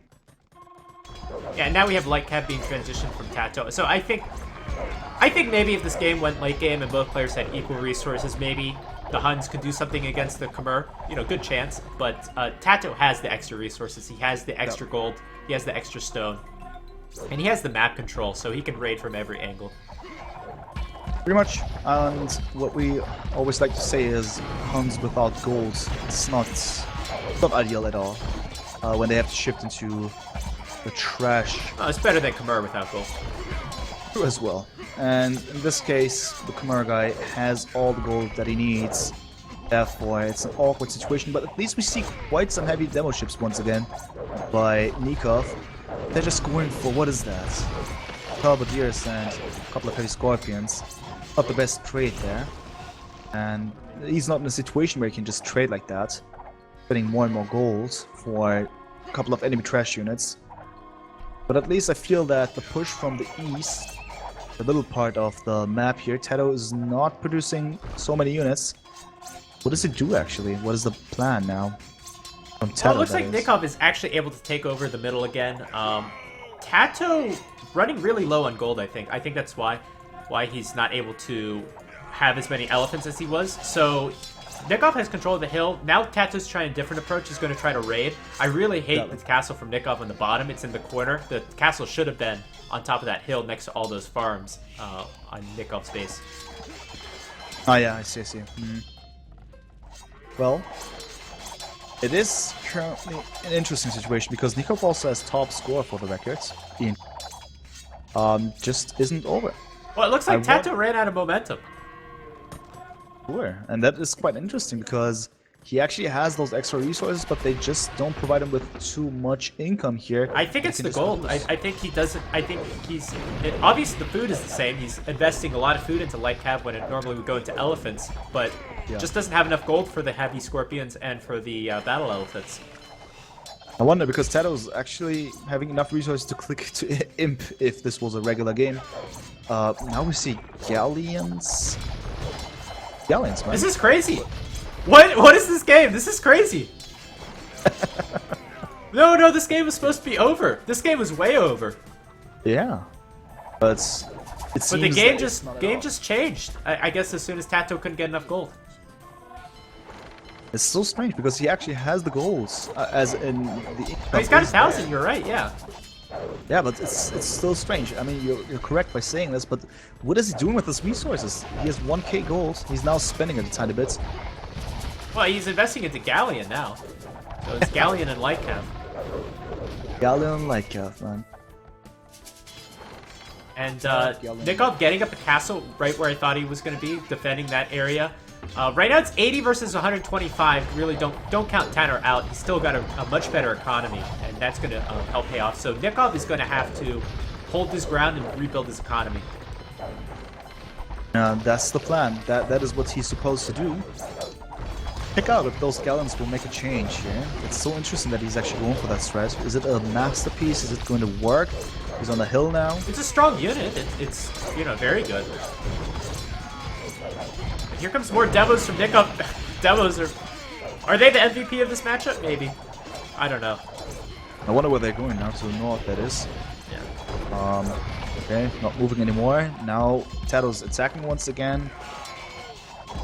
But the way Nicov turns this around is he needs to raid. His army is great at raiding. We haven't seen that yet this game. Yeah, not at all. Not at all. You're right. Instead, we've seen TaToH with the light cows, which was semi-successful. But now I feel that gold is getting more rare and rare. That's still 2k gold on the map. But I still wonder where the gold is actually hidden here. Here inside of TaToH's. It's in the north. Yeah, that's just it, right? That's the only gold. Yeah. Fair enough. And there's a little bit where Nikov's castle is in the south. Oh yeah, true as well. Okay, so that's that. We also see rams again by Nicov on the hill. Tank up some fire. That's good. I wonder if Gallants is the right choice. You said it, it's a strong unit. We underestimate, but so far they're just Well, it's a strong unit, but is it stronger than galleons and is it stronger than heavy scorpions and battle elephants? I don't think so. yeah. So strange. And TaToH's quite interesting on his gold consumption because he is constantly around 1k there, and I wonder, for what reason. Probably wants to build up a momentum. All right, so since we have a little lull in action, I have a good analogy for this game. So I've been watching the Viper play his Age of Mythology campaigns, basically where they spam millions of units at you within the first few minutes. Right. Those kinds of missions. I don't know if you're familiar with Age of Mythology, but yeah. Like in Age of Empires 2, sometimes you play a campaign and they spam millions of units at you at the opening minute. Yeah. So once I weathered the storm, I thought I finally had this mission under control, and it ended up I didn't, because about 10, 20, 30, 40 minutes later, as they're spamming units, I run out of gold. So yeah, I thought I weathered the storm, and then I didn't, because I ran out of gold, and I didn't use my gold efficiently. So next time I restarted, I needed to use the gold efficiently. Yeah, I understand. So maybe that's TaToH's plan here. Now the score is really tight there. They switch the positions. They're now flaring as well. What is this flaring about, man? Why was that on purpose? But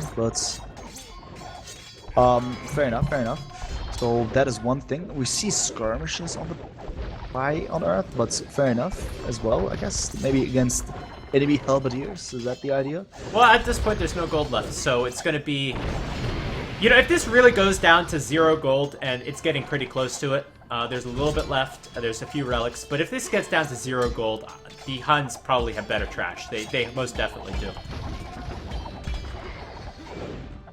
Would be problematic then for TaToH. Yeah, but it's Hussars, Halberdier, Elite Skirmisher. Only the Halberdier lack one upgrade. And then for the Khmer, they get like Cav, their Halberdier lack an upgrade. And their Elite Skirmisher might lack an upgrade as well. Okay then. So if that is this very situation, Nicov is actually enjoying quite some good time here because he is the one pressuring TaToH now. About to go inside of the base of that, but I wonder if he has the to actually take down castles because he has a couple of rams, but that is not going to be enough. TaToH's trying to go for some. Someone in my chat asked about the relic distribution. The relic distribution is 3 for Nicov and 2 for TaToH, I think. Exactly. So it's a small difference. It's not a huge difference, but it's a little different. That's pretty much it. So, still think, now that Nicov has understood that he maybe doesn't have the best composition, is to make sure that the push is somewhat consistent. TaToH's having a situation where he is back again in the middle.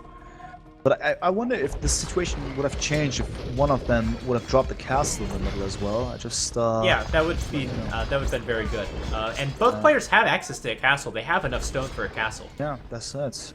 So they might just be waiting on deciding where to put this castle. I don't like the castles in general for TaToH in the north. Now that we're in really late game where we're thinking about avenues of raiding and how to raid your opponent to death, it becomes really important on where you place your castles. You want your castles in the middle of your base as much as possible and in good positions. And both players have some questionable castles.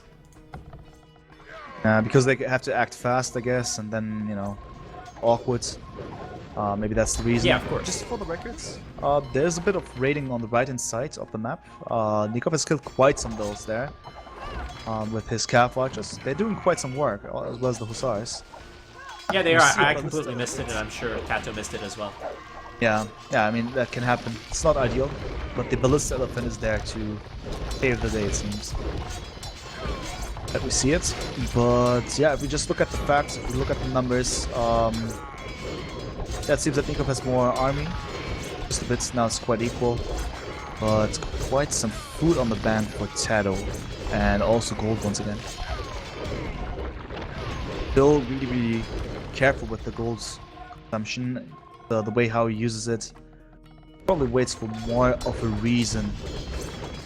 Spend it and then overwhelm Nicov. That is why he is so careful.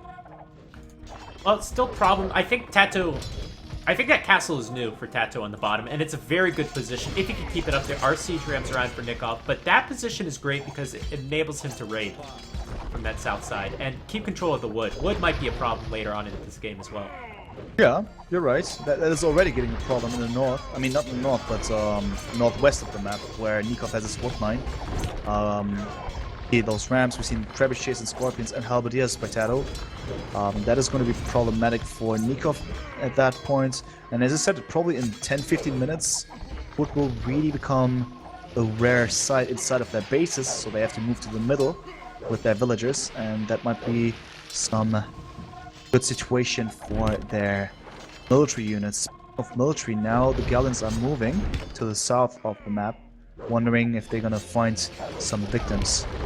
Alright, so we have TaToH pushing on two sides, and more importantly, he's also pushing on the north, where there's 3 relics right in the view of those trebuchets. And I'm disappointed, actually, there's a ton of stone there for Nicov.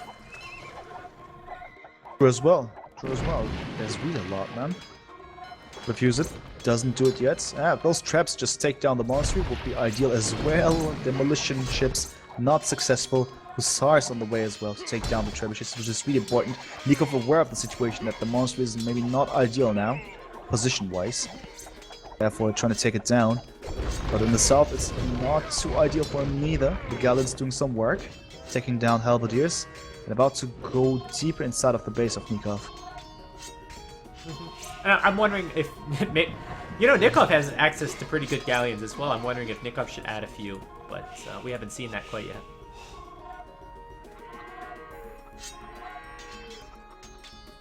Well, that's the situation we're in. TaToH once again a somewhat good moments here where he can maybe build up enough pressure, deal enough damage that he could maybe decide the game. Now spending a bit more gold for the record. He's now only about 450. He had 1k plus. Now he's now spending it once again because he feels that there is a situation, there is a use for more galleons and trebuchets more importantly to take down enemy castles and attack the vulnerable villagers. That is the big idea, I guess. But Nicov also prepared with his own heavy demolition ships. He might go in for some explosions. Nicov this whole game has stayed pretty much below 100 villagers. TaToH's gone up to 110, 120. I think that's starting to really show itself now as TaToH has a ton of resources in the bank, but also is at 200 population. Nicov has been stuck around 150.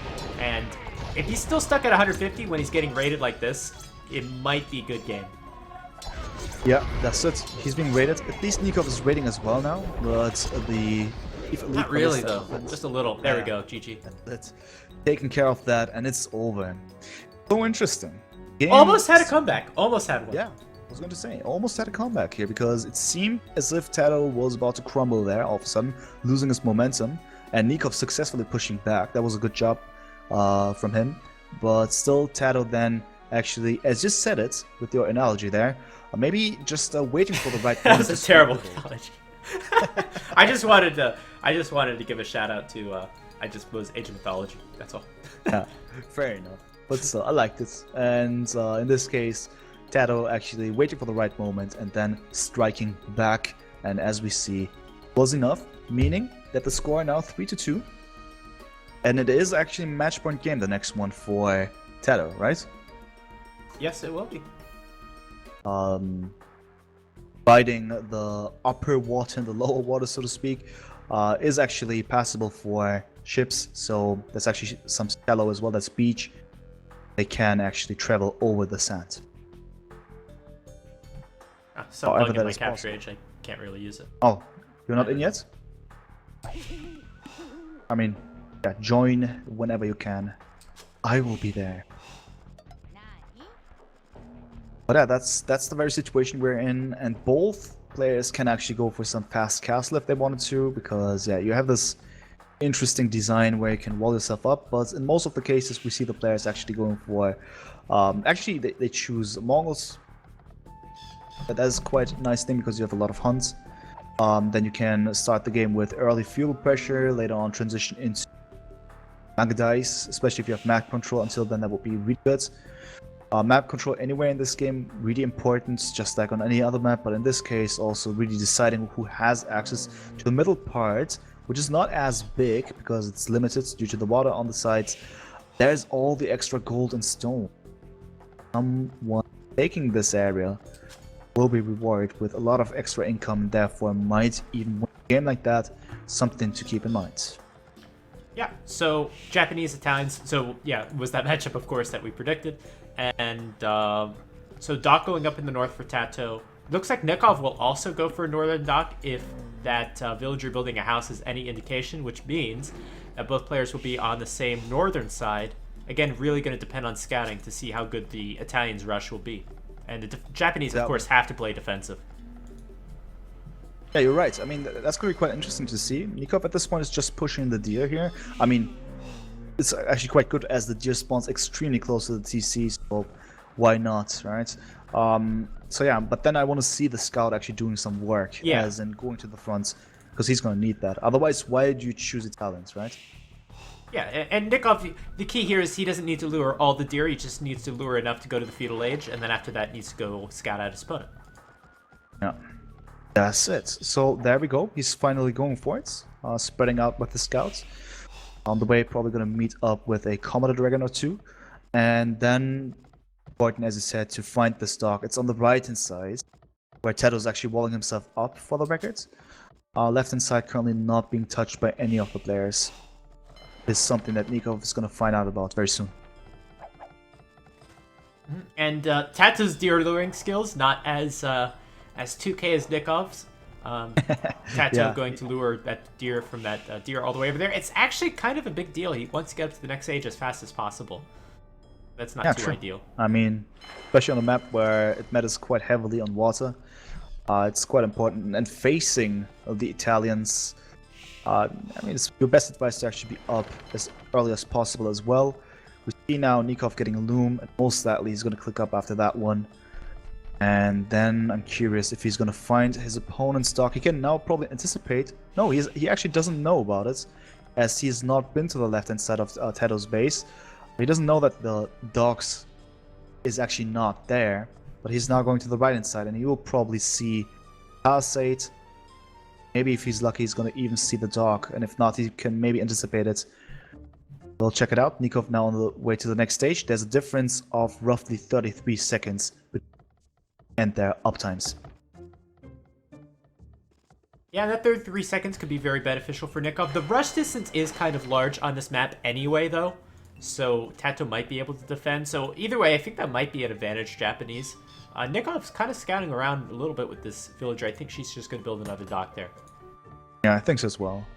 Having additional docks, of course, quite useful, especially for your output when it comes to aggressive moves.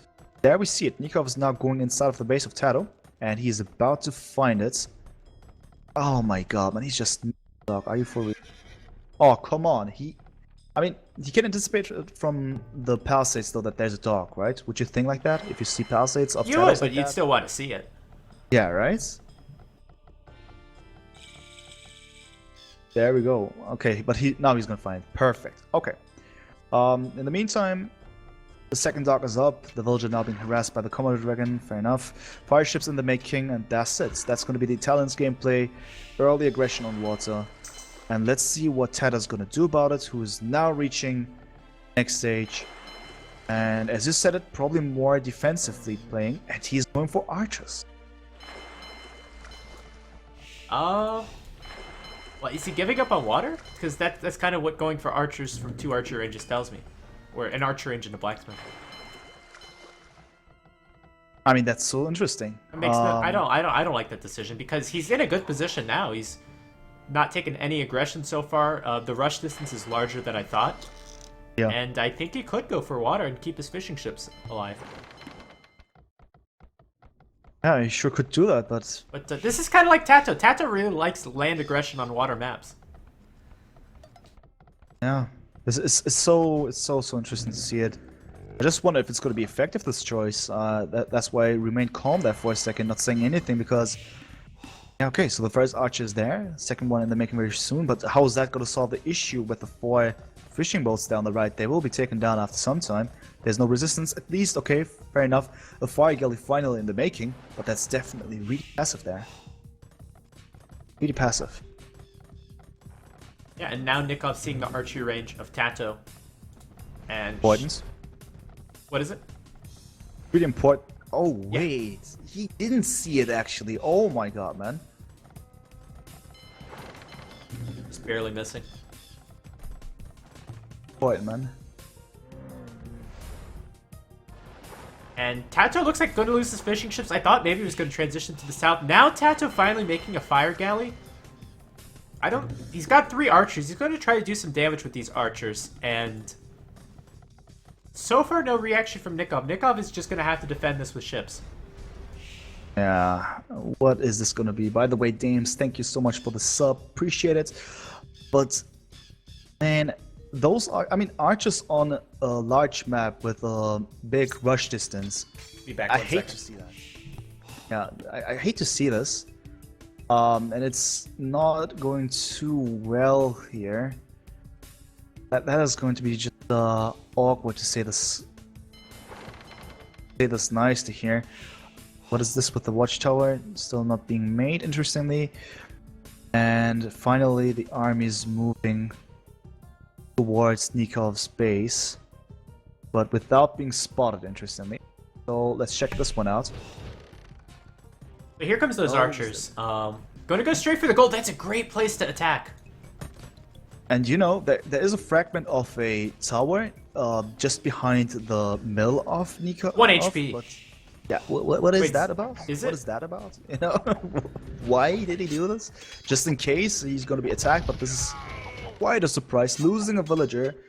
Wow, this is a super bad play by Nicov all of a sudden. I get it. We predicted it'd come down to scouting. It wasn't actually the scouting of the dock. It was the scouting of the archery range. Now this tower, this tower sucks. It doesn't really do anything. Yeah, it really does suck here. I mean, it just prevents the archers from getting through there, those two houses. They can still harass the villagers on the wood lines if the galley wasn't there. Quite sick. I mean, this very situation is not how it should be. I wonder if Nicov is successful with his attempts on the water. He at least made sure that the fishing ships are not working properly anymore. Not at all, actually, so that's good. But we have 8 archers now. We have fletching. And more archers in the making, as well as demolition rafts. Well, it's an interesting dynamic. Nicov has water control with the ships, and TaToH, of course, has his land army. I think Nicov would be in a much better position if his fishing ships were actually taking deep fish. Instead, they're taking a little box turtle. So that would have been a great boost to his food economy, and it looks like TaToH's about to go up to the next age. There we go. Castle Age for TaToH. Wow. Okay. So I strongly assume we will see some crossbows, at least. Maybe we'll see more than that. More archery ranges. Fair enough. And what about Nicov? Well, I mean, he has the talent spawns. He's going to be able to click up very soon as well, but he's not very close yet. Needs a bit more food. Then he's going to be there. Alright, key for this game is going to be scouting Nicov not finding the deep fish actually next to his dock. So that's a big deal. Oh my god. Oh. That's so unfortunate, man. And Nikov's economy is terrible. He's got a bunch of villagers idle. They're going to go to wood. He's kind of stuck in the corner once again. Oh, not looking good. Like, crossbow's going to do so much. Yeah, for sure, for sure. They're gonna deal so much additional damage. And we have to keep in mind that this is MSC, so of course the boats, especially the galleys, are nerfed here. Not gonna be so nice for them to engage. But as you said, the scouting, I mean, it's so super unfortunate. This game could have been way more different, way more in favor for Nicov, maybe even, if he was able to spot a couple of things. They're not being able to spot the archery range, and even a couple of mistakes when it comes to water scouting. For his fishing boats, that adds up heavily. And there we have it, Castle Age. Nicov has now clicked up as well. Crossbowman. So awful. We have to keep in mind this is match point game for TaToH. He's about to decide the series here.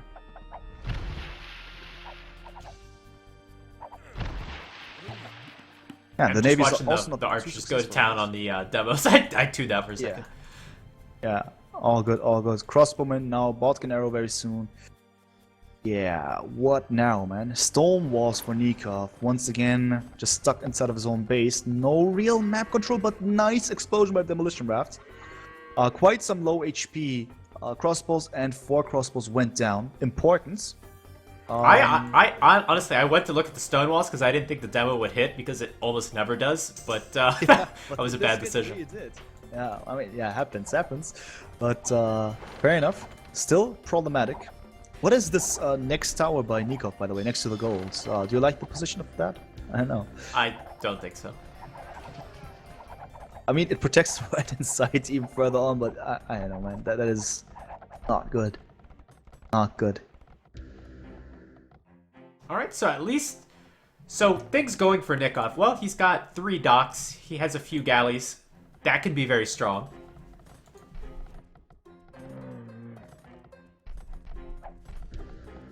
Yeah, that can be very strong, but we'll see, man. Looks quite unfortunate. I mean, Nicov has no advantage here. Well, TaToH doesn't really have that many archers. Yeah, because they've been taken care of, you're right. Currently we're talking about 12 military though. 11 crossbows. But of course you need more than that. War Galley in the making for Nicov. He maybe is going to have his chance to strike back. I mean, at this point, TaToH's even forced to go home. But he has a fire ship ready. Let's see if he's gonna offer even more than that. Next engagement now, happening in the middle of the map. What is Nicov doing? He just ran in. Took a bunch of shots. Awkward. Very awkward. I think Nicov might have to use the patrol a little bit more often. I think it was one of these games that Nicov ran in with his galleys and didn't patrol. In the previous set. Highly unfortunate. Really. I mean, even to the south of Nikov's base, by the way, the crossbowman probably even killed 2 or 3 villagers. I mean, sick that he's given those chances like that. TaToH is quite destructive there with a little force. Quite strong moves here, but also unfortunate way of dealing with it by Nicov. But maybe now he will have the chance because he has nice army numbers now also, Nicov, at least on water. He's going to be able to deal with the crossbowman with him. And look at Nicov, he's going out for a town center there. He needs some new wood, but there's a demo waiting for him right now. This could be bad. He's gonna go back. Yeah, Nicov is retreating now. Not really sure what he's gonna do with that. Looks awkward. Nicov is trying to look for that situation where he can strike. There we go. Now he's gonna be able to deal damage. He needs to take down the demolition ship. There we go. That was successful. More needs to be done. Nice kiting. But he doesn't have ballistic for the record. And that is the reason why the crossbowmen are quite successful. Nevertheless, Nicov is building a TC at a good spot here, left hand side, where he has some gold. Well, now TaToH's really massing up his military. His economy is also in a good shape, which is why he's got such good upgrades on his military, and he's got a lot of military. And of course, always have to mention, with Nikov's economy, he's lacking some upgrades. Yeah, definitely. Just double bit X. Not good. But we'll see how that is going to continue. When he crossbowman, I mean, at least Nicov has a speed advantage because those crossbowmen are really not fast. But now that they're massed up, they are quite dangerous when they encounter some single ships there. There we go. He's got a speed advantage. I hate the bulkiness of the ships though, because they always reform, and especially when your opponent has ballistics. Yeah, that's awkward then. True indeed. Game not decided yet. I'm happy about this because I would love to see another game of players. But we'll see about that one. TaToH definitely will not give it away just like that. Same game said about Nicov. I wonder what their mid-late game ideas are now. I mean, for Nicov, it's quite important, and this is quite strong what he does. He now has those 2 T's in the middle of the map, and that's a crucial area, right? That's the area where you have those extra goals. TaToH still has a chance to get his hands on another gold that is not being taken yet, but he needs to hurry up, because so far the crossbowmen are out, but he doesn't deal that much damage with them. Well, what I'm seeing is that TaToH has by far the stronger army, but he's stuck chasing these galleys, and the galleys are able to go onto the... they're a little faster, they're able to go onto the area that the crossbows can't go onto. So TaToH's invested a lot into his army, and hasn't done a whole lot with it. I mean, he could have denied these town centers if the crossbows were in the right position, but they weren't. And now Nicov is coming back in the economy, going to have a villager advantage pretty soon. Very soon, very soon. No wheelbarrow, but still a villager advantage. Interesting situation. Not super effective here. Also for TaToH, not having wheelbarrow, not the nicest situation to be honest, but fair enough. I see the villagers are now moving forward for TaToH. Probably a TC, middle gold there, on the middle gold. Very important. But yeah, if it just continues like that, I feel that the game is not going to be decided in Castle Age, because just with crossbowmen you will not be able to take down those TCs. And you need to take down those TCs to actually make Nicov call GG here. But that doesn't seem very likely, at least. Well, the very predictable option for Nicov is just to add a siege workshop now. I think that's going to be the best course of action. Yeah, I think so as well. That could be really helpful. Siege units, be it even rams, mangonels, all these things will be extremely helpful. Then just force TaToH into, put TaToH in a situation where it's going to be quite awkward. Let's check out this situation here, by the way. The crossbowmen are forced to engage, otherwise the TC is going to be denied here. Going to go up. That is really comfortable for him. At least that is established. Not the best TC position, to be honest, when it comes to the safety and usefulness of the gold down the right hand side, but he's more concerned about the Wood for now, fair enough. But still Nicov with the map advantage. I think that the galleys can be more akin to kind of cavalry archers in this situation. They're just going all over the place, and crossbows, of course, have to stay masked up, even though they're much stronger. But Nicov, just with his mobility, is able to make TaToH react a lot more. And that's how it's supposed to be, right? If you just are in a position where you make your opponent react, that's of course way more convenient. That means that you're doing some things right here. But there we go. Siege Workshop now. Mangonel gonna pressure this TC. And I think with the Mangonel, I think it makes it a lot easier for the War Galleys to engage the crossbows head on. Sure, because the Mangonel will be there and potentially deal some heavy damage. But of course, TaToH aware of the situation. I wonder what his answer is going to be. I mean, if you just look into his base, I don't see anything besides fire ships and more crossbowmen. He didn't. Yeah, he was going for Imperial Age. There we go. Yeah. I was going to mention versus that he had. Okay, but he's also on stone for the records. He's selling the stone, also using it. Well, oh no, he's actually investing for God Tower. Okay. Yeah, just probably for a few. As we said before, when you have only one town center, you don't have to spend it on food, and you keep all your farms working, then you might have enough resources for a fast Imperial. So that's what TaToH's going to do. It's going to make his army a lot stronger once he gets Bracer and Arbalest, but we still have that mobility problem. Yeah, that's true indeed. But I wonder if this Imperial Age is going to be helpful for TaToH.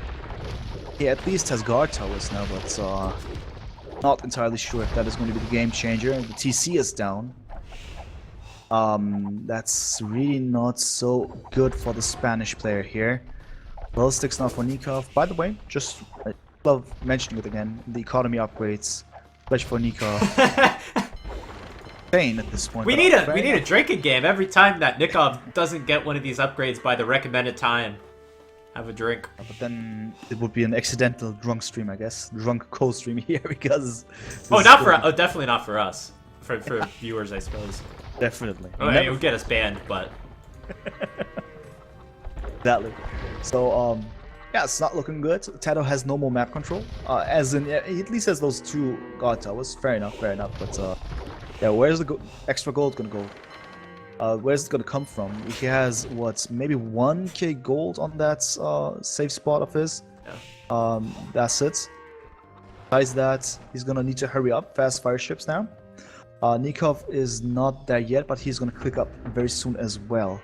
Not so sure if TaToH is gonna be given enough time to actually have a significant amount of time as an advantage here. I mean, we both know that the Arbalest and Bracer is going to be very strong, although not mobile, but we know how strong the fast fire ships are, and I don't know what TaToH's doing. TaToH's maybe saving his fire ships, or maybe he's looking for fishing ships. Well, it just so happens Nicov doesn't have any fishing ships. But there we go, fast fire ships are coming in, and they're insanely strong, but that is a lot of galleys. That's a lot of galleys. These hill advantage-wise, it's not a good position for Nicov, for a reason for him to retreat here. A lot of fire ships though. Damn, that's a lot of damage. Yeah, they're all getting stuck. They do so much damage. Oh my god. Oh. Wow, all of a sudden, not many bolts. And the Arbalest are there. Oh wow. Perfect. Oh man. Perfect engagement. Oh, that's crazy. Man. He's actually turning around the game like that. Oh, it's crazy. We're not there yet, but he needs to take down those TCs. But now he is given the momentum. He can now march forward. He can, but we have a guard tower up. I mean, Nicov now has the economy advantage. It's flipped over. And Nicov will be able to afford some upgrades as soon as he gets in the Imperial Age. Yeah, true. So, what is the next step? I mean, TaToH now needs some kind of additional component to his army to take down those TCs, actually. Or he just utilizes his fire ships. Let's see how much damage they deal. They do insane damage! What the heck? Oh my god, man. Since when did they do so much damage? Attacking the TC. Now all of them are attacking. Oh my god, man, he's melting it, man. I don't remember fast fire ships doing that much damage. Or maybe I just never seen this. Obsidian arrows, man. That's that's pretty much it. The TC is gonna go down. He doesn't need any component anymore. He's going for cap ram, fair enough. Oh my god, man, a lot of vills are dying. for Nicov? Where is the economy advantage all of a sudden? We just have a 15 villager lead, fair enough. Well, it's still there. Yeah, still there. Galleon now for Nicov, for the record. All right, and I'd be right this time to say Italians don't get heavy demo, so we won't be seeing heavy demo. Yeah. Exactly, so that's that. Also for the record, TaToH has officially claimed the one additional gold yet in the middle of the map with the CC, that's good. More needs to be done. I see a lot of demolition ships for Nicov. So these Arbalists specifies to get some fast kills. Oh, is one gonna make it? Just one. I mean, at least. Well, is it enough for the cleanup? I don't think it is. I mean, they have this hill advantage, significant advantage now. They will take down the Galleons most likely. It seems like that. And that's enough time, because with this very move, Nicov is focused on the left-hand side. Therefore, TaToH's going to be able to take the right-hand side, as we can see with the remaining Navy force that he has. That is really not ideal for the Argentinian player at this point. Oh, look at this TaToH with a ram push on the left. Yeah. I think that's going to be it. I wasn't expecting a ram push, and neither was Nicov. I mean, the score tells us a different story here if we look at the economy, but it is GG regardless. Wow. Man, just this game turned around with one big fight and really good army positioning. Game. That was a really sick game by TaToH. Of course, I won so much luck. Part of this very key moments where he was able to go for MPLH, fast fire ships, and then the Arbalists catching the fleeing victims. And I think we could say, I'm pretty safe to say that I think TaToH had the better Civ draft. What do you think? Yeah, I think so as well. Yeah. I mean, never used the Persians, but... yeah. But overall, it seemed like just a little bit of an advantage where it needed to be. I would agree with that one. So,